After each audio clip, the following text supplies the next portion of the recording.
seeing him on this. And Illusion, I think there was no questions when he was already playing the ranged attacker, was able to do a lot of damage. Does the same right as now. And Snowy always needed another player who you could kind of synergize with. And it seems like right as now, Team Griffin have found a solid stack for themselves to keep pushing forward to victories.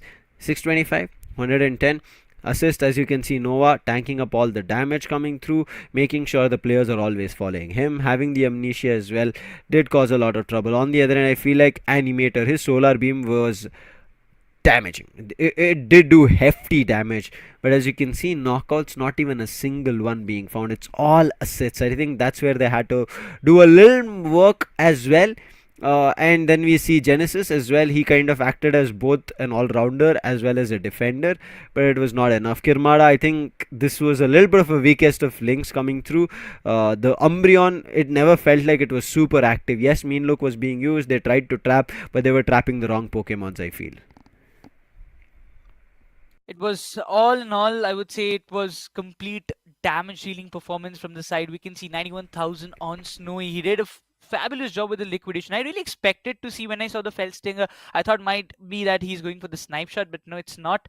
But he just went that goal to take that damage with those solar beam as well, and he went with the liquidation and just showed how that Inteleon should be played. And more or less, it was a complete domination from the side of Team Griffin, and again from SZ. The chance or the hope is still not lost because they will be moving down to the lower brackets and they still have a chance to make a comeback in this entire tournament. Yeah, safety net is finally going to be used. They have to, even if they wouldn't have thought about it, they've been forced to kind of deploy a Pokeball which gives them a second chance. On the other end, there is nothing that Team Griffin kind of held back on. As you can see, 4 to 6 minute mark is where Team SG found some value, and it was towards the top path fight. That's where they were able to score and even destroy the top goal zone with an overdunk coming through. But still not enough. On the other end, we saw overdunk which was of 165. Maybe if you even minus 20 or 30 is fine. Still close to 120 of an overdunk coming towards the bottom tier 1. Uh, was just start of great things happening. And after that, it did not feel like Griffin were in control, Necros, especially because we just spoke about the fight, right, which happened in the 4 to 6 minute mark, which was the top path fight, where it was SC who got a chance to score a lot of goals. I think there Griffin held themselves a little bit back, decided to go to level up, and we saw Snowy towards the end of the game. He was already at level 14. I think that's where things started falling apart, especially because two early unites commitment, right? Moonlight Trance coming through on the other and Hydro Typhoon, both defender unites coming out. Whereas to counter that immediately, you saw Snowy running away with a Fell Stinger and then activating his Spy Vision along with his teammates helping out. Did do a lot of crit hits coming through. I think that crit hit is something that caused a lot of trouble, and we saw a lot more liquidation which was missed in the first game of the series. And I think that's where Snowy kind of made use of Inteleon even a little bit better, even though the movesets were same. And once again, putting down the defenders, especially like Blasters and Umbreon, who can actually cause a lot of trouble in the very last final fight. That was one of the, as I mentioned, it was one of the biggest openings that Team Griffin could have asked for. But once again, Blissey, he was trying to heal his teammates. He was trying to provide as much as support it was possible for him. But when you commit those important unites, and that was, I would say, this just it's a kind of lack of experience, or it's a kind of pressure that Team SZ were at, because they thought that if they can find the early values in that Rayquaza fight, if at least 1 or 2 KOs for the side of Team Griffin, they will be managed. They can actually manage to melt down the Rayquaza and pull this round or pull this second match in their favor. But actually it did not result in that way. Griffin saw that coming, and that's why we saw that when Umbreon committed that unite, everybody of Team Griffin made a fallback. Yes, Inteleon, as you mentioned, he used the Fell Stinger to fall back and dodge it. The unite did not find any value. Same goes for the Blastoise as well. The Hydro Typhoon did not actually damage a lot of Pokemons, but that gave the loophole that Griffin wanted. The like instant that unite committing from Inteleon, then we saw the Mew coming in. Everything was completely as planned, and it was looking so perfect for Team Griffin. I think SZ's decision was kind of right. because they saw Blaziken was already scoring. They decided, okay, if Blaziken is there, meaning their frontline writers are now can be weak. So they decided to jump in, indulge in a close range fight, and pushed best, especially they committed those unites. But on the other end, they kind of should have also speculated after seeing that there was a Shedinja doll. Even if they use those unites, immediately Inteleon will use the Shedinja doll and try to just immediately not take any damage. And once it's out again, it's going to immediately use its unite, and that's what happened. Spy Vision came through, and the others helped out. But right as now, the first game of the winner bracket 1.1 is done. We'll be jumping into the next game very soon, right after this short break.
Welcome back ladies and gentleman, आप सभी का फिर से Ladies and स्वागत है gentlemen, to Pokemon unite Pokemon India Unite open India Open 2023। जी 2023, नहीं, where we pixies just पर saw an amazing game between SC as well as Griffin.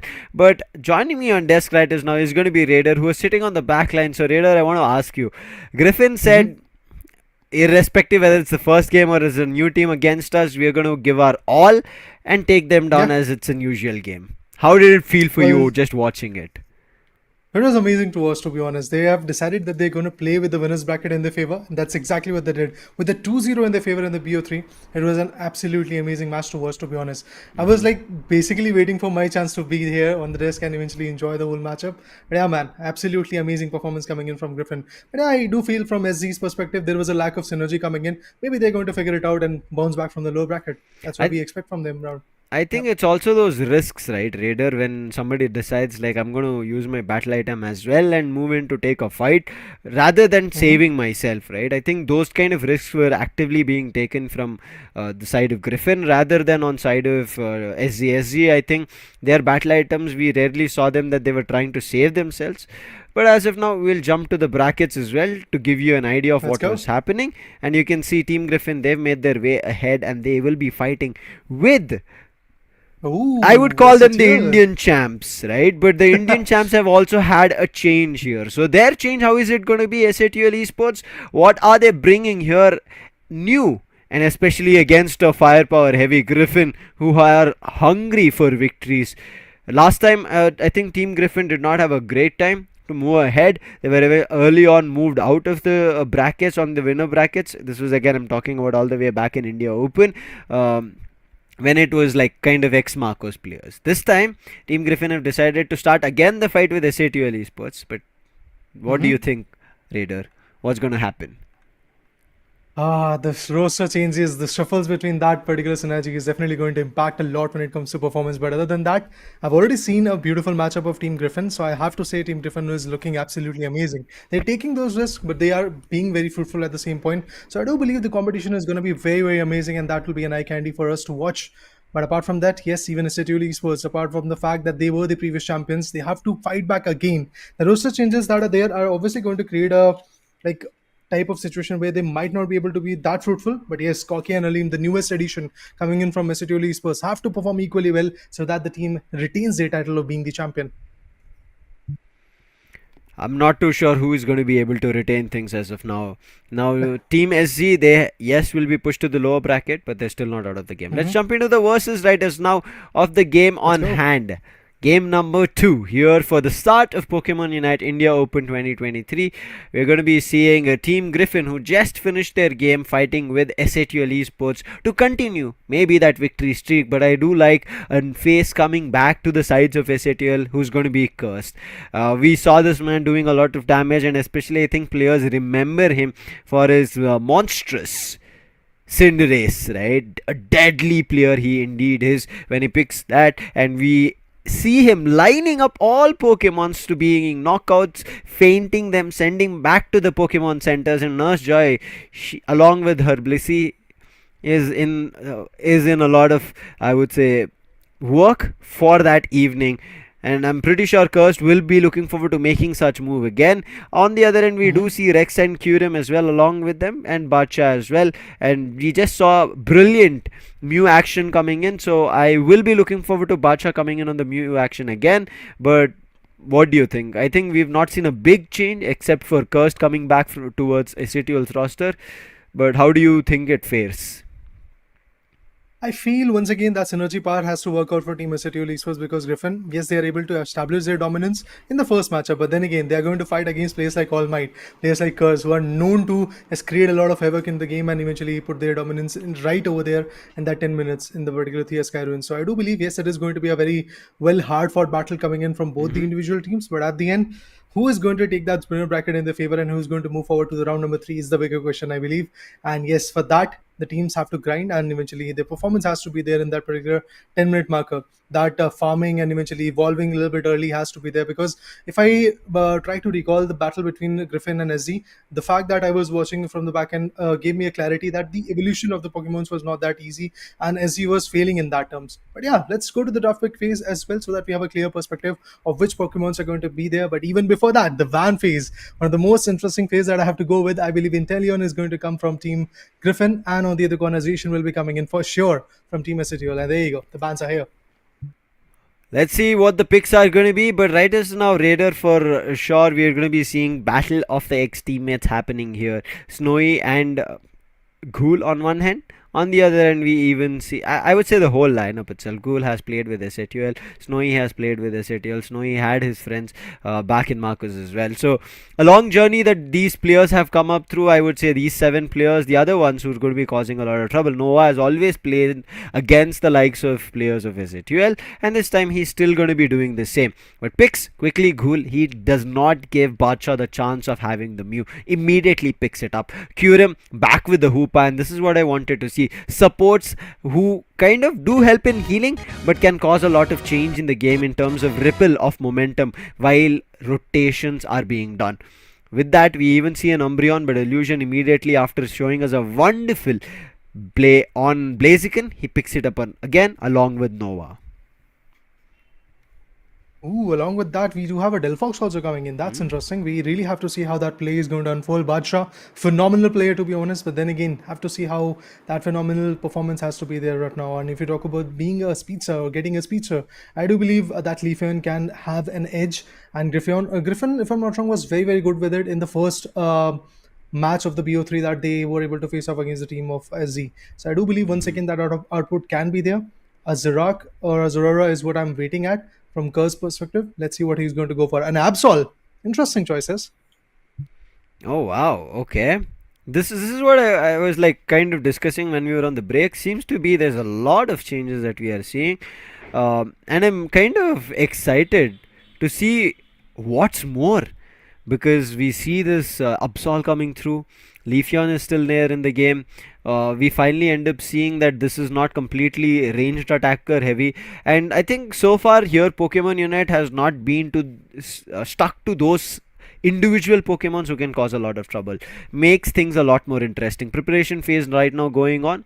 Nova already showed us his frontline skills, and All Might, we know him as one of the best top path players here in Pokemon Unite. I think till date there is not a single player or a team individually who has been kind of able to put down Might on the top path, but as a team, if they all push together, things can be different. But All Might always creates those opportunities, this time starting off on a defender rather than an attacker or an all-rounder. Let's see how things flow. But Absol playing on Cursed, I'm looking forward to that one. Already we spoke about it. Ranged attacker does a lot of damage, and right now playing with an Absol but coming in with the potion as a battle item, this is not something that I would have thought of, but let's see how it functions.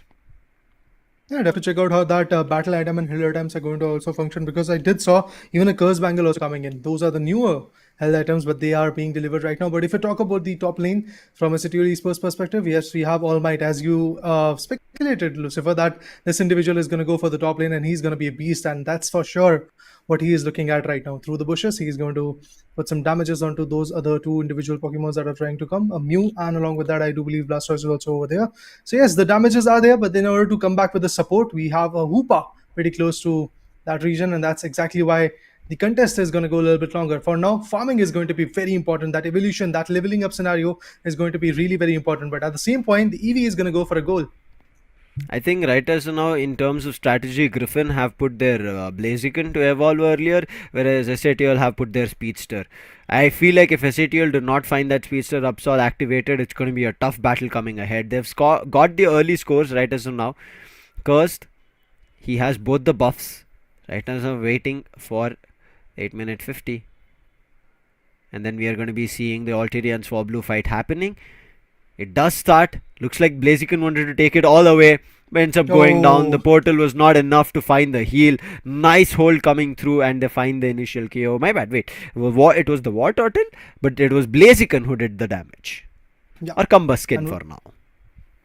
Indeed, and with that damage coming in, yes, SCT will have to fall back a bit. But right now, as we do see, once again, a contestment is going on in the mid lane, and maybe there is a big possibility of Hoopa getting KO'd. And look at that, he's going to fall back to the base and once again come back, and there you go. That is why we do see a lot of changes. When you talk about Kyurem and his Hoopa, I believe that particular individual Pokemon could bring in a lot of momentum shifts, a lot of changes in the game, and that's exactly why this kind of Pokemon has been chosen by Team SCT Esports. On the other corner, if I talk about Team Griffin, once again, leveling up in the top lane is going to be the case. Mew is right over there trying to get the wild Pokemons, and apart from that, we do see Water Turtle also coming back very close. And in the mid lane, Alternate Swablu is at the contestment, and it is going to be in the favor of, I believe, Team Griffin once again. Fights as of now in terms of evolution looks to be a little bit better for Griffin. As you can see, Blaziken fully evolved. Absol and Blaziken can have a fight. Seems to be like we do not see a stack coming in from Absol as of now. Therefore, Absol will look forward to just doing damage. Has the scope lens, meaning will look forward to extra crit hits coming through. But is that going to be a viable chance? Nova with Surf and also a Boink coming in with that Solar Blade does secure for Griffin the experience. Altaria and Swablu again coming in, waiting for the right opportunity, and a big Boink which takes this Altaria and Swablu in their favor. And now Snowy in the meantime just running around wherever he sees the wild Pokemons, takes a Baltoy and now backs to the Asalagor, overheat over there, and will look forward to getting the blue buff back again. And this chance of having the unite, right, especially for a Blaziken, is big time. Now all the players are jumping in for the fight towards this bottom Reggie. It's Reggie Rock right as of now. Rex again moved in, but a overheat coming in from the bushes, big damage coming through, and Rex did not even presume that, and with that a follow back of a Surf, and the Surf helps taking down none other than Hoopa, and with that Absol fails a big 2 KO streak, but the Surf from All Might to try and deny the score of the bottom goal zone, it does not work out, and Might also goes down, and that is Team Griffin answering back big time, and an extra overdunk, not a big overdunk, but still closing and destroying the bottom goal zone at 103. The pressure is on SCT Esports, and look at that, even the Reggie Rock is going to be in the favor of Team Griffin. What a performance that is, and on the other corner of the Pokemon is ADC. I believe pretty soon the contestant will begin for that objective as well, but yes, for now, Hoopa is Kyurem on the top lane trying to get whatever he wants to. I mean, he's trying to level up as fast as possible because, as you said, Lucifer, that the level up scenario does look very good for Team Griffin, and they're pretty close to their final form. And on the other corner, we have a lot of contestment going on in the bottom lane already. With the destruction of the first goal zone in the bottom lane, SCTL is actually at a back foot, but still they're trying to perform. They're trying to bring in the A game. I have to see if that is going to be a possibility. The hyperspace holes are also going to create a very good big opportunity so that the stack will be there on the top lane and they can deny Mew. That is going to be the case. Umbreon, the defender in the mid lane, is also trying to contest. The solar beam goes in, but eventually wasn't able to find anything out of it. Once again, the hyperspace holes very fruitful. And yeah, we do see Dilfox coming in on the top lane. Pretty interesting contest could be there over there. And eventually, if we talk about Blaziken, he has got 40 years energy. He's going to wait a little bit longer, then eventually go for some good initiations on the top lane. And that's exactly what is happening. A full top lane stack has been delivered. Reggie Leakey is now at a contest. We might see some KOs. Oh, there you go. Delphox has taken down by Leafeon. With that, another KO will be coming in. It is SCTL Esports who is losing a lot of chunks of player. The Water Turtle goes down, the Umbreon goes down, and even the Reggie Leakey is now in the favor of Team Griffin. And look at them, Reggie Eliki, they secure it, but before it moves to the tier 1, they break it, and now it's pushing towards tier 2, meaning they have 6 players that they'll be trying to push, and if they win this fight as well, it's going to do a lot of damage, and it does. Look at the Blaziken as well, going in big, coming in with Solar Blade Boings, and then the Solar Beam as well. They're all fighting. It's still Bacha trying to keep them at bay with the Fire Spin, but they managed to push that Reggie Eliki, make the goal zone vulnerable, and score along with a 2 KO streak coming in from Snowy. Maybe Snowy looking for a third, but that mean look puts a stop to it. Ghoul gets chased by the Fire Spin, but nothing to be worried because Bacha, he couldn't push or chase with the Delphox, and right is now after that reset, Griffin at 321. अगर अपने opponent के DPS को opponent के attackers को counter करना है then I am definitely looking forward to see what SCTL Esports is going to do, because look at the goal difference. There is more than 300 points of goal difference. The only thing that SCTL Esports can now do is just farm those unites and eventually wait for the right time period so that they can strike onto the Rayquaza and then get that Rayquaza, that advantage of having that Rayquaza in their favor. But the first goal zone might actually get destroyed pretty soon. Umbreon on the other corner finds a KO, but eventually gets traded off in the Flux Zone. We do see a lot of chaos coming in. It is going to be a chaos streak coming in from that Mew. In the bottom lane, Hoopa, the rings and bound is going to be the case. The Unite has been utilized, and with that, the A Digirock- steal! Oh, it's a steal coming from Slowbro. You do the efforts, you get the damage, and eventually it is going to be Team Griffin who is going to seal the charm away. And look at this, Hoopa was trying to put on a portal, run away, and it does not work out. The overhit and then the kicks and the punches coming through is just enough to find chaos. Team Griffin sitting at 321 and Soul unable to do anything as of now. They're left dumbfounded for now. 3 minutes in the clock. They need to start evolving, but right as now, we spoke about it earlier itself, level advantage on players of Team Griffin. They still have it. There's a level 9 Hoopa who just evolved to a level 10, so something that they're getting closer to, but another fight has started off. It feels like Blaziken got stuck. Unfortunate for the sides of Team Griffin, but they shouldn't continue this fight, and that's the reason, as you can see, they're all backing off. Big solar boing comes through and they find Absol and immediately force SATL also to back off, and because of the hyperspace portal, you see, they all were able to retreat. But right now everybody's using the jump pad trying to come to the top, but the Slowbro with the surf is trying to stall them as much as possible. In the meantime, Ghoul tried to take that Regieleki in his favor, but understood the players of Solar here, and now he's trying to wait and watch of what they're going to do, making sure that SATL do not get the last hit. It's going to be a Solar beam coming through, but might not stopping with the surf. He's putting everybody away, but it's still him being held, and finally he'll be taken down along with the leaf from Leafeon, securing the Regieleki and also confirming chaos on an Umbreon, putting SATL in trouble. And there goes the legendary Pokemon Rayquaza. It is actually about to be in the favor of Team Griffin because look at them, they are literally trying to stack up onto that mid lane and eventually get everything out of it. But Unites are now being done, multiple Unites, but it is going to be Mew who is going to seal it away. It is going to be Team Griffin who is going to have that advantage, but can they really survive? No! There are going to be multiple KOs coming in. It is going to be a KO coming in onto Blastoise. Other than that, Slowbro finds one more. At the same point, we have Umbreon getting one more knockdown coming in, but it's going to be a round, it's going to be a match of Team Griffin. It does feel like that because they've got that buff in their favor, and along with that they are securing multiple goals. But look at this, Rex patiently was about to score 100, but no, he gets disturbed by the jump coming in from the individuals of Griffin. And with that, it is looking like a round, it is looking like a map which is not going to be in the favor of Team Griffin. Which is not going to be in the favor of Team SATL Esports. My bad. On the other corner, if we talk about Team Griffin, yes, they're definitely looking quite dominating for now. They're trying to get every single Pokemon out of the equation. They're trying to get those multiple KOs. The Solar Beam goes in, not being that effective, but still the damage is already there. Look at that. Hoopa is going to make sure that the players are going to TP back to the base and then eventually come back with the HP in their favor and get some good KOs. But still, the score difference can be diminished, but I still feel that the comeback will not be that easy for these individuals. They have got those 50 years energies. I mean, they can dump in those hundreds, but the Solar Beams are actually pressurizing the lot. The Hydro Spin comes in from Blastoise. It is still going to pressurize the individuals, and there is no such goal coming in for now. SATL, they're trying their best to push this bottom path. It's not working. Players are respawning from Griffin, trying to cause trouble, and look at them keeping distance. Might try to push to the Flux Zone, but it was not enough. Blaziken, he's still surviving. I think they have to find a way to take that Blaziken down. Mew is back in action along with the Leafeon. Ghoul jumps in, and at this done, there's nothing that they could stop Griffin from winning this game. And Griffin, they're still running to get a last score secured. Illusion, I don't think he'll have a chance, but wait, he gets the jump pad stops Griffin from getting the score of 32 put down, 36 put down. Otherwise, I think Griffin would have overextended the lead that they already had, pushed it to close of maybe 560. But as of now, I think SATL, as you can see, Curse barely has 1 KO, Badsha has nothing to speak about, and All Might, I think other than talking about the top path control, there was nothing else that he could do. You could see, even though he was initiating fights, his teammates were held back because of the other players of Team Griffin. And Team Griffin, Illusion sitting on 11 KOs, closely with Snowy, and look at Snowy also with 14 assists.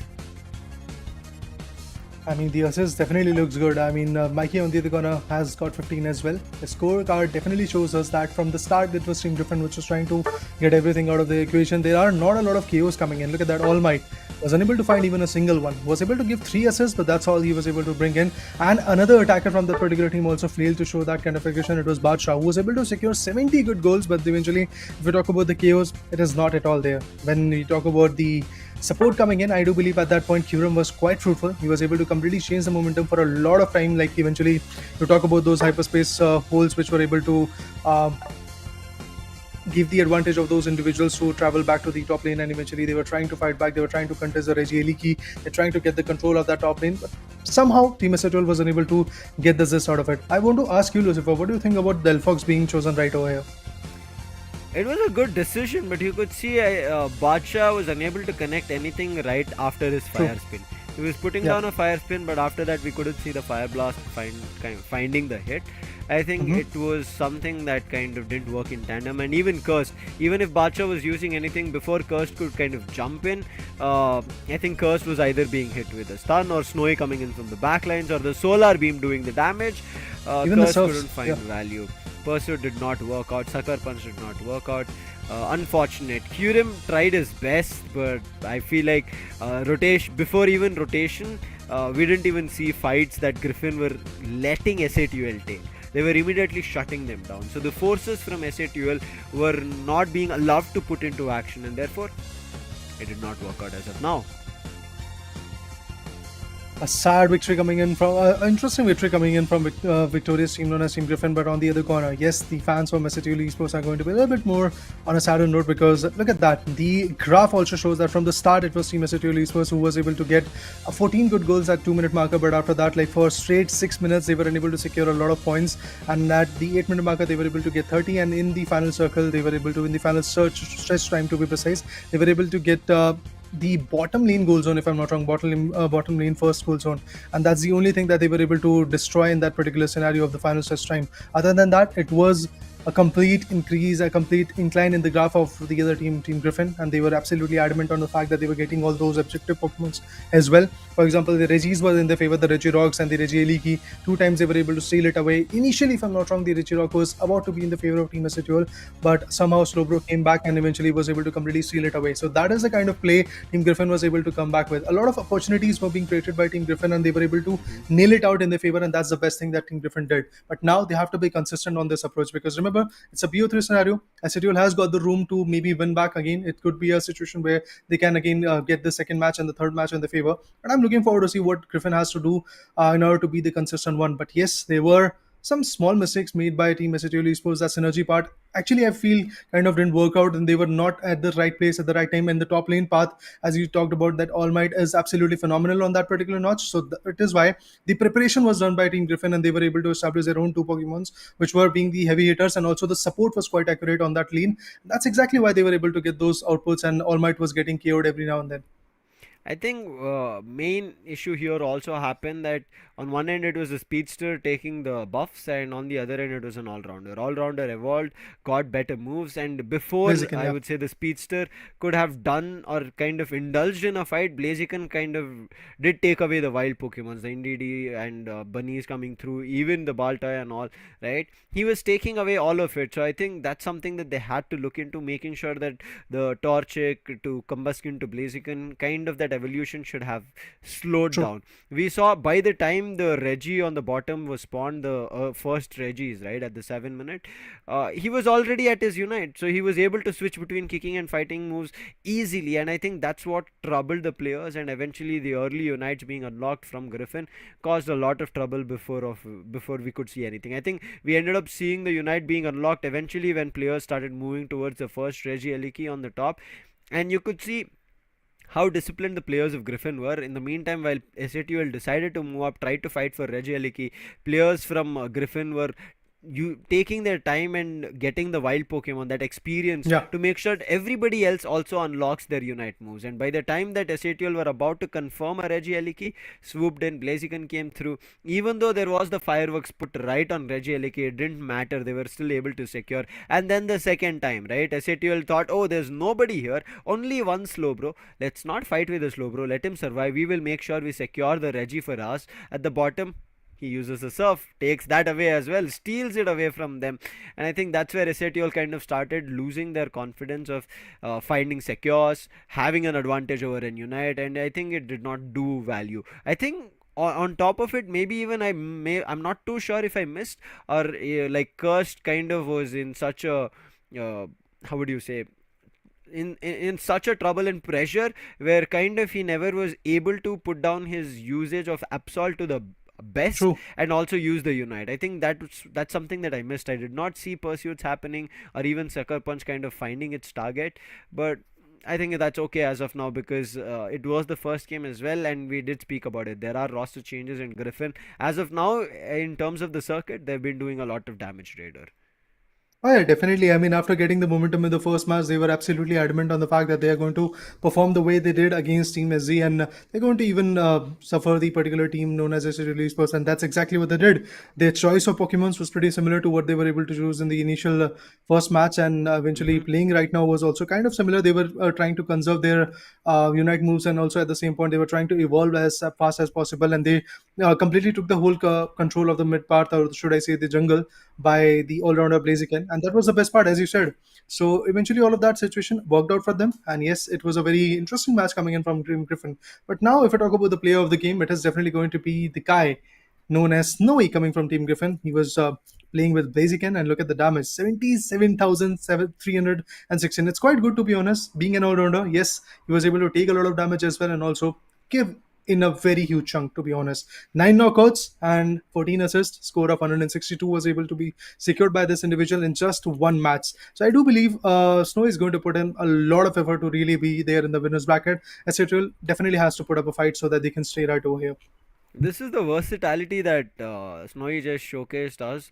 You mentioned, right, in terms of their Pokemon picks, it was similar to what they used in the previous game, but it is not the same because there was the force of hand where they were not allowed to use Inteleon. It was banned.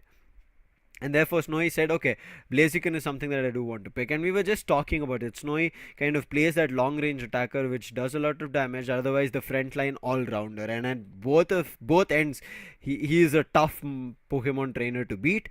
And he just proved that here. He made sure that he was ready for the fight that was being put down from their opponents. And he said, I'll take care of the front line, and made sure he did, because of which I feel Illusion was also kind of put to a place where he was a little bit easygoing, right? And we also saw our lovely casters from the Hindi desk who are driving the action on Hindi as well. So if you do want to switch over and listen to the stream on Hindi, feel free to. It's there on the channel itself. But in the meantime, as we were discussing about Snowy, we'll get back to it, where his team, not just him, I feel like his team in its entirety, and even Team Griffin as a team with other players also that they had, right? They showed us a lot of versatility. Even with Mikey that you're seeing, I just spoke about him earlier. He used to also play in that range attacker and all-rounder era. Also a little bit support, and right now he's still on the support. We also saw Volk earlier before with the squad. So having this versatility on every player is just too interesting and unpredictable is what Team Griffin is made of. Let's jump into the second game's draft. Let's see if in this series Team Griffin are going to keep going. Excuse me. Will keep making sure that they have clean victory streaks across this upper bracket. I mean, they definitely have to do that. They really have to bounce back in the game so that they can be consistent with it. But right now, if we talk about Esports Esports, look at them. They're trying to ban the Umbreon. The defender is going to get banned on the other conversation is definitely going to be the case. There you go. The bans are here. Umbreon and the particular Zishan has been banned. Now it all trickles down to what the choices are going to be made. Like All Might might actually go for a Blaziken. No, he decides to go for Mew. It's going to be Badshah who chooses it. Blaziken and I believe a supporter could be coming in next. That's a big possibility, but let's see what Nova and Goal are going to pick. Badshah gets his hands on his Mew. He's one of the best Mew players here in the Indian circuit that we've seen. But immediately they say Inteleon is still available and viable. We pick it up along with the Solar Blade on Leafeon coming in. Rex, one of the best slow bro players in our country, in our region. The true bro, used to call him. Let's see what punch he packs here with the slow bro. Previously we saw steals coming in on Nova. This time not going to be allowed. Kyurem still sticking on to the Hoopa. Mikey switching over to none other than a Blissey. Well, the choices have been made, and we do see a Snorlax also coming in as a tank, as a defender. This is going to be very impressive to watch. Oh, it's not a Blissey. It has been changed. We are going to witness a Clefable as the supporter rather than having a Blissey right now. And on the other corner, Urshifu maybe? Oh yeah, Urshifu will be coming in along with another tank that will be a Blastoise. All Might will be absolutely ready for the top lane this time. And there you go, the Pokemons have been logged, they have been confirmed. On the other corner, Illusion, let's see what he has to go for, an all-rounder or a defender, or is what I'm looking at. Possibly an all-rounder coming in from Illusion's perspective. But let's see what he's going to choose. Yeah guys, remember the current scenario is very important for Team SATL, because if they are able to bag out this particular match in their favor, they will be able to fight back for the third one, and then things might change. Yes, it's a Glaceon missing on the part of an all-rounder, but yes, it will be a Glaceon. Now on the same side, if you talk about Team SATL Esports, we do miss a pick of a Speedster coming in. Cursed on one end with the Urshifu we were just talking about, and then we see Illusion. The Boinks are going to still be there. Nova coming in with the Snorlax. This is why I said right as now how the Pokemon Unite circuit is, it doesn't feel to be kind of inclining to certain Pokemon, right? That this Pokemon is what players will try to snatch from you. Because we remember an era when Lapras came through, people were inclining to whoever gets Lapras has a better chance. Then we saw the era coming in with Umbreon. We saw it with Glaceon, right? I think all these eras right have died down. It is all about you finding a nice stride in terms of momentum, and if that works, your team has a chance. Right as now, Griffin comes up with Leafeon, Snorlax, Cliffable, Inteleon, and Glaceon, and SATL will be playing with Mew, Hoopa, Slowbro, Urshifu, and Blastoise. Might still sticking on to the Blastoise. Let's see how it works out this time, because Cursed, he's changed from that speedster to an all-rounder. Even if we talk about the held items and the battle items, it's still pretty similar to what the other players are trying to go with. But for now, yes, the second match of this BO3 is going to begin pretty soon. And there you go, the match has been started. In the bottom lane, we'll get to see Badshah. In the mid lane, we are definitely going to see the particular Pokemon known as Urshifu. He's going to go for that particular evolution so that they can fight back. And that previous matchup which they lost, I believe in that particular perspective, yes, that punching power was not even there for SATL Esports for a large time period, and the other guys from Team Griffin was able to evolve a little bit early, and the passive ability being utilized by Ghoul, the Inteleon, is still trying to get a lot of output. Snorlax on the other corner is going to go ahead and steal as many as wild Pokemons as possible. Snorlax on the other corner also gets KO'd pretty early, but then again it's Team Griffin, they might actually bounce back later. Rather than bouncing back later, look at Team Griffin. They've already started off strong. They have started getting their scores in. SATL might be countering, but look at that big solar blade already hitting those points, pushing players of SATL back to their goal zones. Illusion missing the hit. I think it was a decisive miss. It is not an unnecessary miss. But in the meantime, Cursed, he decides to push Nova to his limits. In the meantime, Inteleon for now was hiding. Fake Tears comes through, tried to secure, but the secure is being stolen away. And now Team Griffin looking a little bit in trouble, especially because of this surging strikes Urshifu. Well, look at that. We do see a lot of contestment coming in the top lane, but even more than that, we do have a mid lane contestment coming in where Mikey is going to get suppressed a bit. Hoopa trying to engage a lot as a supporter, definitely has to give out the best, because in the previous matchup, yes, Kyurem was one of the best players from Team SATL Esports. He was able to get a lot of goals and also support his teammates. Rex on the other corner had to fall back a bit so that they can come back with their own teammate and then eventually retaliate. Look at those water sports going in. Not being that effective to be honest for now, but this scores from SATL Esports definitely looks good. It's pretty much on the higher note when you talk about Team SATL Esports. This time they're trying to be a little bit more aggressive from the start. And on the other corner, Nova trying to find out where the alternate Strawberry is going to come. And there you go. With that, yes, a complete ruckus is going to be there in the mid lane. And we do see maybe a knockout coming in for Nova, possibly. But eventually he's going to back out a little bit early. They've not right now given a chance for either SATL or Griffin to have the better advantage. But Cursed, he tried to swing into the battle after they lost their new Badshah.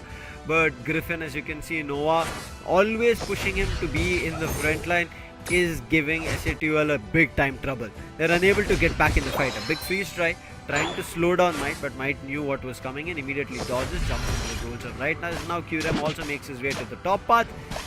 Also waiting for the Alterian Swablu. Immediately it comes through, Solar Boing comes through. They do take some AOS energy away, so there's going to be a little bit of an exchange on the top path, but on the bottom, I'm not too sure. But in the next 10 seconds, we are going to be seeing the battle for the Reggies. Well, indeed, the Reggie is definitely going to give that buff, and I do believe the contestant is going to be on the lower Reggie, and that is going to be Reggie Rock once again. So let's see who is going to steal it away, who is going to have the advantage out of it. But even before that, a complete contestant coming in. A lot of solar beams are being utilized right now. They're trying to put basically a knockout is going to be the case for them. Inteleon on the other corner also gets suppressed. It is going to be Team Griffin, which is actually on the edge right now, but they're going to come back even stronger. Look at that. Leafeon finds water tunnel, and with that initial KO has been done. Even the Slowbro could actually be taken down. No, it's Snorlax who has been taken down by Hoopa. Interesting KOs are coming in. Once again going to TP back to the base so that they do have the adequate amount of healings in the favor so that they can fight back. Even the solar beams are still working out. They have to fall back to their base goal zone so that they can eventually heal themselves up and then eventually bounce back. Regirock is now at the contest. Rex is going to go for that initial pick into the while area into the bushes so that they can predict where the players are coming in from.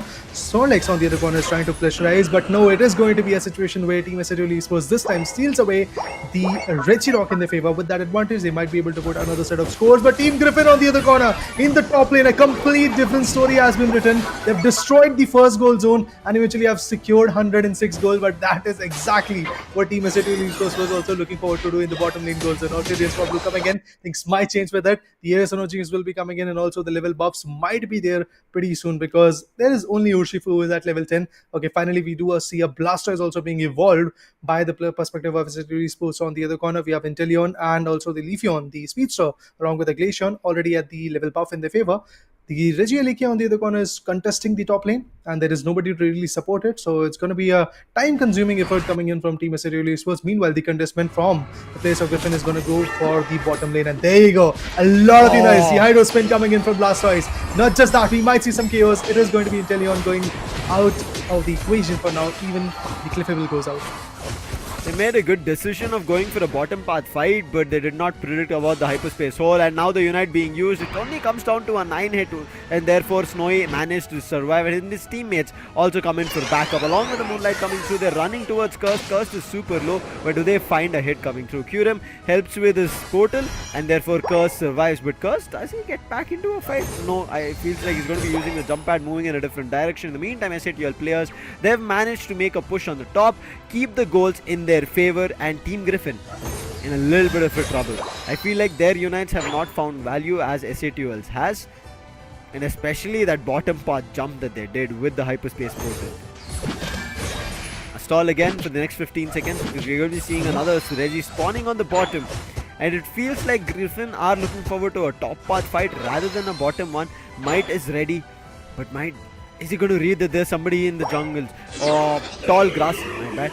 And he does see, but before that he's able to put down a score. But right now they're going to corner Might, but a nice rings unbound being used, and Might immediately teleports, moves his way to the bottom Reggie, and Griffin unable to do anything up for this fight. And the Slowbro which is there on top, Rex, he'll just stall and waste time and give the idea to SATL that the players are still looking forward to the top path. They're also like taking away the Regieleki. If you're able to make your way here, you might be able to steal it, but Griffin did not give them a chance. Griffin immediately secure Regieleki for themselves, but the goal difference still a little bit further away. Man, eventually the goal difference is more than like 64 points, I believe. So it's going to be very interesting to watch how Team Griffin is going to retaliate along with it. And obviously the 3-minute manga is going to come pretty soon. After like minute and 20 seconds, we will get to see the legendary boss Pokemon also coming in. But even before that, the Leafeon is going to get KO'd. Not a very good scenario coming in. Team SATL definitely has got the grasp of how they have to fight back. The Regieleki is trying to pressurize, and eventually the alternate Swablu is also coming in as it is getting affected. But still, nothing purple will be coming in for Team Griffin. They are again trying to convert, pushing towards the top lane. We do see a Glaceon coming in. In the bottom lane, we have Inteleon trying to guard that second goal zone, and that's exactly what he's going to do because Hoopa might be able to be a little bit more chaotic over there. But yes, with that, 106 Griffin on the other corner, SATL Esports is still looking with that lead. A lot of ES energies in the favor of Team Griffin, but still they are unable to dump it out. Early damage Urshifu, right as now SATL have capitalized on the backs of it. Team Griffin, they have to make a comeback. They did manage to take the revenge on the Slowbro, but that's not going to be enough. Noah playing in the legendary pits, Rex checking the tall grasses, doesn't find anything towards his mid path, but on the other end I'm pretty sure he knows that there's Noah. Checks with the water gun, sees a player, and then pushes him out. That's going to be the Scald, and then the Solar Beam immediately to push them even further away. Rex acting like a super solid front line. Quickly talking about level difference, Team Griffin, they are closer and better for a fight, but their Pokemons are a little bit squishy. That's something that they have to be worried about. Noah comes in front, gets hit by both the Rayquaza as well as Rex coming through. In the meantime, All Might also pushing from the top part. Edges of the legendary pit try to cause trouble, but he gets dealt with a lot of damage. Cursed, he's on the back lines. If he pushes towards their mid path and the buff region and is able to get his Unite unlocked, he can do a lot of damage. Might swings in with the Hydro Typhoon and his Jet coming through, but at the same time Unite on the Snorlax, but that was enough to find the initial KO. And we spoke about Curse coming in on the back line, stay cliffable as well as Inteleon out, and now you can see there's more damage coming through. Leafeon is here. Noah had gone around the players. Can he find a way to get a steal on this? In the meantime, there is Leafeon still looking forward to a jump in. Noah came in with a bounce that doesn't find anything. Nice yawn being put down to stall even further. 1 minute on the clock and the fight is still going to be there as Griffin, all the players are back in game. Ooh, they're back in game. They do have a Unite from Glaceon as well, and it is going to get dumped over there. And there you go. The icicle moves are going to be amazing, but it is going to be a steal coming from Team Griffin. Once again, it is Griffin which is going to have the advantage of that Rayquaza in their favor. They're going to destroy all the gold zones. They are going to maintain that lead. At the same point, Urshifu is also looking forward to have an advantage so that they can go ahead and secure. Oh, it's going to be interesting. We have Leafeon, which is trying to stop the Mew, and that's exactly what she is capable of. Another set of goals coming in. SATUL Esports is trying to just minimize that gap between both the individuals. But still, it is going to be Team Griffin who has got that lead of more than like 2 goals in their favor. But Leafeon going straight for the base goal zone. He has got that advantage. He has got that shield. He might be able to utilize it so that they can actually go ahead and secure some good goals. But let's see what is going to happen. It's going to be an interesting one. There you go. There you go. There are a lot of people. The shield has been broken. It's done. It's done. With just a lead of 2 goals, I believe the things can be in their favor. There you go. Pretty interesting. The Hydro Spin also comes in. No! What? Oh, slow bro! Also, the Inteleon was also close to scoring, if I'm not wrong. But Inteleon did not get the score. A nice use of Rings Unbound, and all the players from SATUL were able to jump, and SATUL with that last score coming through will be able to survive for this battle. That 40 score coming in. Ouch, that's gotta hurt for Griffin. They couldn't stop the first 80 and now they couldn't stop this last 40. If they stopped at least one of them, maybe there could have been a chance that Griffin could have closed it at a 2-0. An individual who was not able to perform in the previous matchup, known as All Might, is now here as the MVP, the Giant. Absolutely amazing performances coming in from the players of Team SATUL Esports. But I have to say, Team Griffin actually was able to put up a very strong competition in the later stages. The way that Snorlax came in and was able to stall the players around so that the other individuals were able to be spawned and eventually come back in the mid lanes was absolutely amazing. And yes, for that reason, I have to say Leafeon was able to just completely get the control of that Rayquaza. But still, at the end, they got KO'd a little bit early and they were unable to get a lot of goals. Only, if I'm not wrong, the 100 goals was there from one particular individual. But that's it. Goal was there, which was trying to secure a lot of goals, but eventually got compromised in the later stages. Also, when the baseline goal zone was pretty much opened up, he was unable to secure it. And on the hindsight, Slowbro came back with even stronger configurations. And yeah, with that, it is going to be a SATUL Esports who is going to completely deny the fact that a consistent approach from Team Griffin could have been there, a 2-0 from Team Griffin could have been there. But now it's going to be a 1 versus 1 in the overall scenario of the BO3. That means we have to go for the decider match. I had my doubts, especially with Cursed already coming in. The early game, if it works out, it's going to do a lot of damage, and that's what happened. Early game being better. And one more thing that this time we saw SATUL were able to concentrate on was Mew surviving. Right, as you can see, 75,000 damage being dealt is because Cursed was the one who was moving ahead, coming in with the surging strikes, and that helped out, making sure the players were unable to reach towards Badshah. On the other end, it never felt like even Illusion was able to do anything. Even when he went to score the goal, you saw, right? He was forced to not score, pushed off both the top center goal zone or the home goal zone as well as the tier 1 on the bottom. Whereas Kyurem, I think this time played a lot of big brain moves. His hyperspace were on point, even for rotations, even for healing, and especially the hyperspace was super crucial when his rings unbound, when his unites were out. I think that's where it gave SATUL chances to turn the fight around in their favor.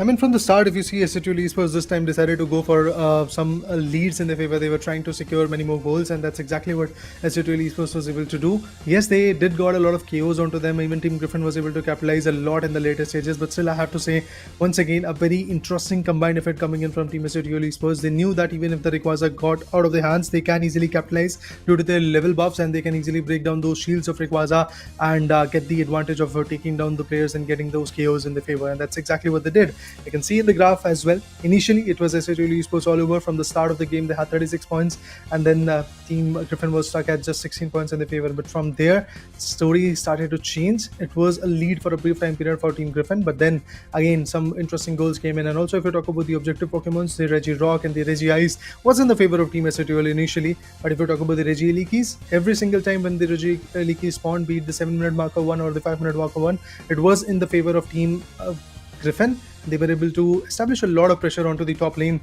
but still not enough to completely put down the players of Team SATL Esports. They were trying to consume that time period so that they can actually contest the mid lanes and also trying to farm their particular Pokemons, but at the same point they were trying to contest the bottom lanes. Still, I have to say, interesting effort being delivered by Team Griffin, but at the end it was Team SATL who was able to get the upper hand by taking down the players even after they had the Rayquaza advantage.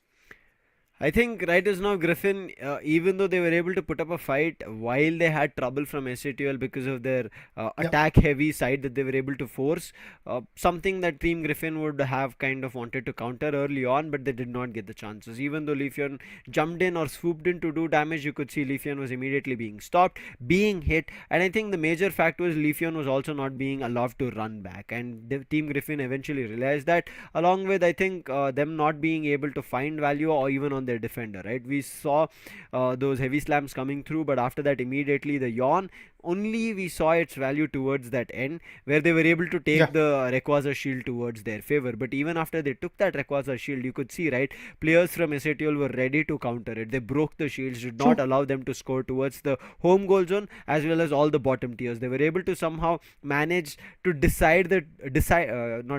break the tier 2 at the top path.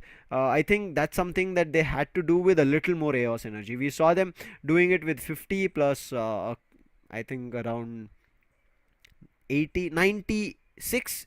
They did close to like 150 of a break of that overdunk coming through, but I think they could have done it a little bit more in case they had Eos energy. We saw that Cliffable as well as another Pokemon did not decide to grab Eos energy. They just ran to the tier 2 at the top path with how much ever they had, and I think that's also something that teams need to concentrate. And kind of losing the game because of the last goals at the last second and everybody jumping on the goal zone, which boosts your scoring speed, gives one of the players an advantage. And I think that is the chaotic place towards the last 10-15 seconds. If you are unable to push the opponent team out, right, Raider, you can give them a chance. I mean, they might make themselves a chance to score, and especially if you do not have a Pokemon who does an AoE damage, then for sure they'll do, and that's what SATL did, as you said.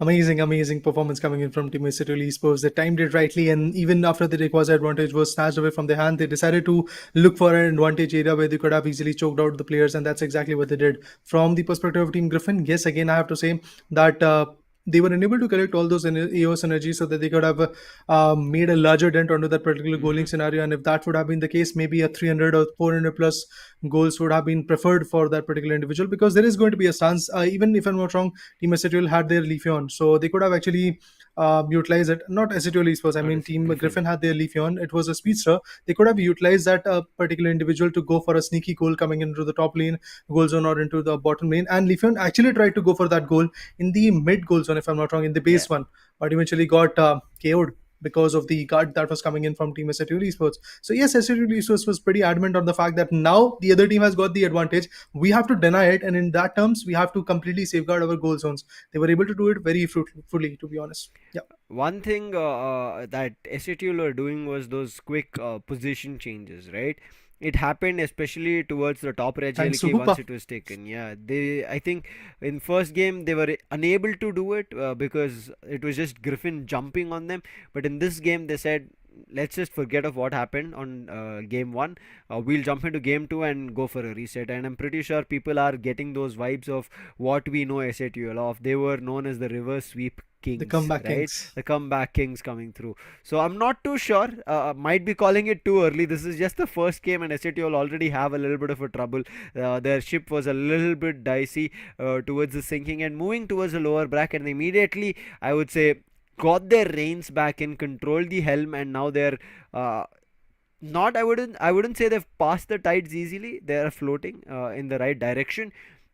But Griffin, I'm pretty sure they did not get the choice of Pokemon that they wanted. It was kind of forced onto them, and I'm pretty sure. I think even the fight that happened, right, with the what we just saw with Urshifu coming into the mix. I think maybe even Griffin were not ready for that. They didn't have a proper counter ready for it. Talking about True. the MVP, you can see it's Blastoise. We spoke about him already. All Might doing the almighty justice to their opponents.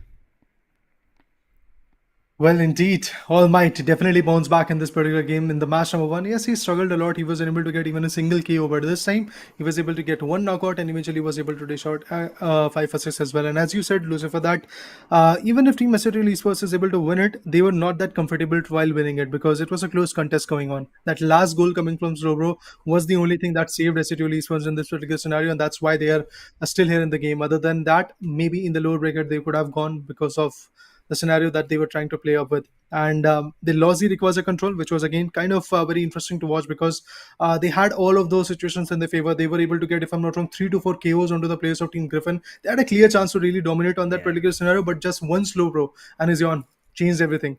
And the Snorlax. particular players from Team, yeah, Snorlax, sorry, yeah, my bad. Snorlax was able to completely change the whole thing, and due to that, the Team Griffin was able to completely take the control out of it, and eventually Leafeon was able to steal the whole advantage. So that is something which Team Messetrial has to keep in their mind if they really want to win. And at the same point, Team Griffin has to also adapt the feeling that they were also very close to their victory. The contestment this time was a very close one between both the individuals. So right now, they're pretty much side by side when you talk about the whole scenario of a BO3.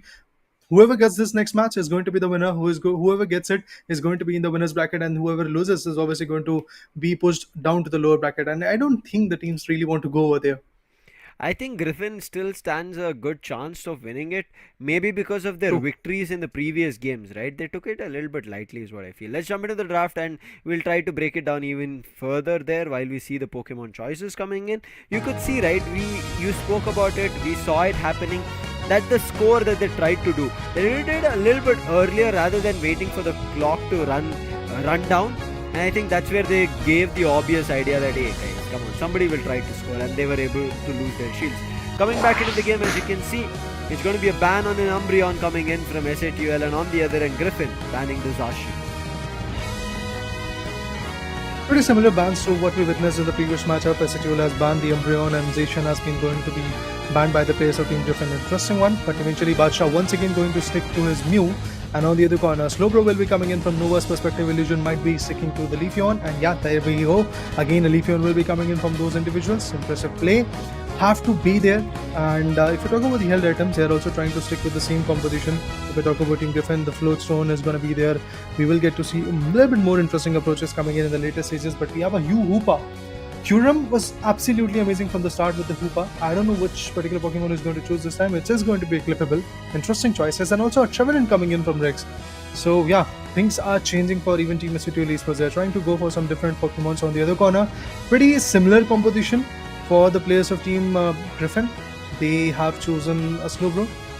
Apart from that, initially, if I'm not wrong, in the second match they were able to go with the Snorlax, but right now a Slowbro will be coming in, a Blaziken as the all-rounder, and Hoopa will be there for the players of Team Griffin. Now that can change the momentum, that can give an edge to them, but we really have to see what happens next. A Buzzwole and a Urshifu? What do you have to say about this, Lucifer? Buzzwole and an Urshifu. And we already saw Cursed what he did. All Might on the top part just proved is what he can do on the Blastoise. And I'm pretty sure everybody remembers his Buzzwole. He has the weakness policy along with the attack weight. This is going to be a tough one. This is going to cause a lot of trouble to players on the Griffins. And it looks like they've bought in all the big boys and the big guns out, right? That's the muzzles that they've bought out from the side of SATL. Whereas Griffin, they're deciding on one ranged attacker, denying that rotation. They've picked up the Kyurem's Hoopa for themselves. So I'm not too sure how it's going to work out, but it's going to be an interesting one for sure. Let's hope Illusion is going to be able to do some more damage, because Snowy has his Inteleon back. We already saw Snowy what he can do with Blaziken, but this time it's not about Snowy, it's going to be about Illusion. Snowy, yes, will stand on the backline, but Badshah on the backline, we already saw that Raider, right? How Team SATL make sure that Badshah barely receives any kind of damage. True. Well, once again, that is going to be the case, I believe, from the players of Team Griffin, but both the teams are pretty much getting ready, and we are going to witness one of the final match coming in from the match number 2 of day number 1. And obviously, this match is going to be very interesting because both of the teams are standing at a very similar page, where the initial advantage was in the favor of team particularly known as Team Griffin, but now it is Team SATL who is going to completely deny the fact that that particular team could have actually got that lead. But SATL Esports versus Griffin, and the battle is on, and as we do see, again, the approach for the top lane goal zone is going to be there for two individuals. One is going to go for the farming, and the other two are going to be there from the bottom lane goal zone. But at the same point, the Kung Fu is going to go for the mid lane goal zones, and the Purse is also going to go ahead and contest the initial top lane goal zone. And there you go, the wild Pokemons are here. They're trying to contest it. All Might again trying to be the best at this point. He's going to score that 6. Indeed, got initially denied, but now he's going to score it. Maybe there is a possibility where he's going to get KO'd, but no, the supporter comes in, Hoopa, trying to give the advantage. Mid path on one end and Inteleon on the other end, the Kung Fu trying to be an Urshifu. Early damage still going to be better on that Urshifu if they capitalize. Might still looking forward to finding his early dunks. He's not found it yet, not even a single one. Snatching away AS energy is what Team Griffin is doing. They've also already gotten their initial dunks as well. They're already sitting at 14. Can SATL make chance of a comeback? This time you can see Urshifu has taken an approach of a top path, whereas the Inteleon as well has had a similar thought. And Griffin from the start has starting to bring down, and Ulterior Swablu coming in, and there you go. A lot of contestment going in, and there was a possible KO coming in. Inteleon gets KO'd by Team Griffin. It's a loss coming in. Leafeon on the other corner retaliates by taking down the Urshifu as well. So it's pretty impressive to see how the play is happening, and at the same point, Hoopa again trying to create that ripples in the game and trying to completely shift the momentum. Illusion on the other corner is trying to evolve as fast as possible, because he's the heavy hitter, he's the all-rounder that has to evolve ASAP so that they can bring in the best of the best play coming in. Buzzwell on the other corner, being an all-rounder, is ready with his supporter Cliffable so that they can also punch up and eventually get the support. But look at this, the pressurizing come in. Blaziken once again trying to hit in the heavy hits. Not going to be effective enough. He's going to fall back a bit, and he's going to get the citrus berry so that the healings are pretty much adequate. And also, Leafeon is over there to support the individuals.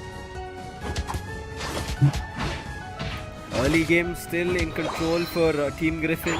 SATL right is now looking forward to just leveling up. We can see a level 7 Urshifu already, but the stack's still not done from SATL's end.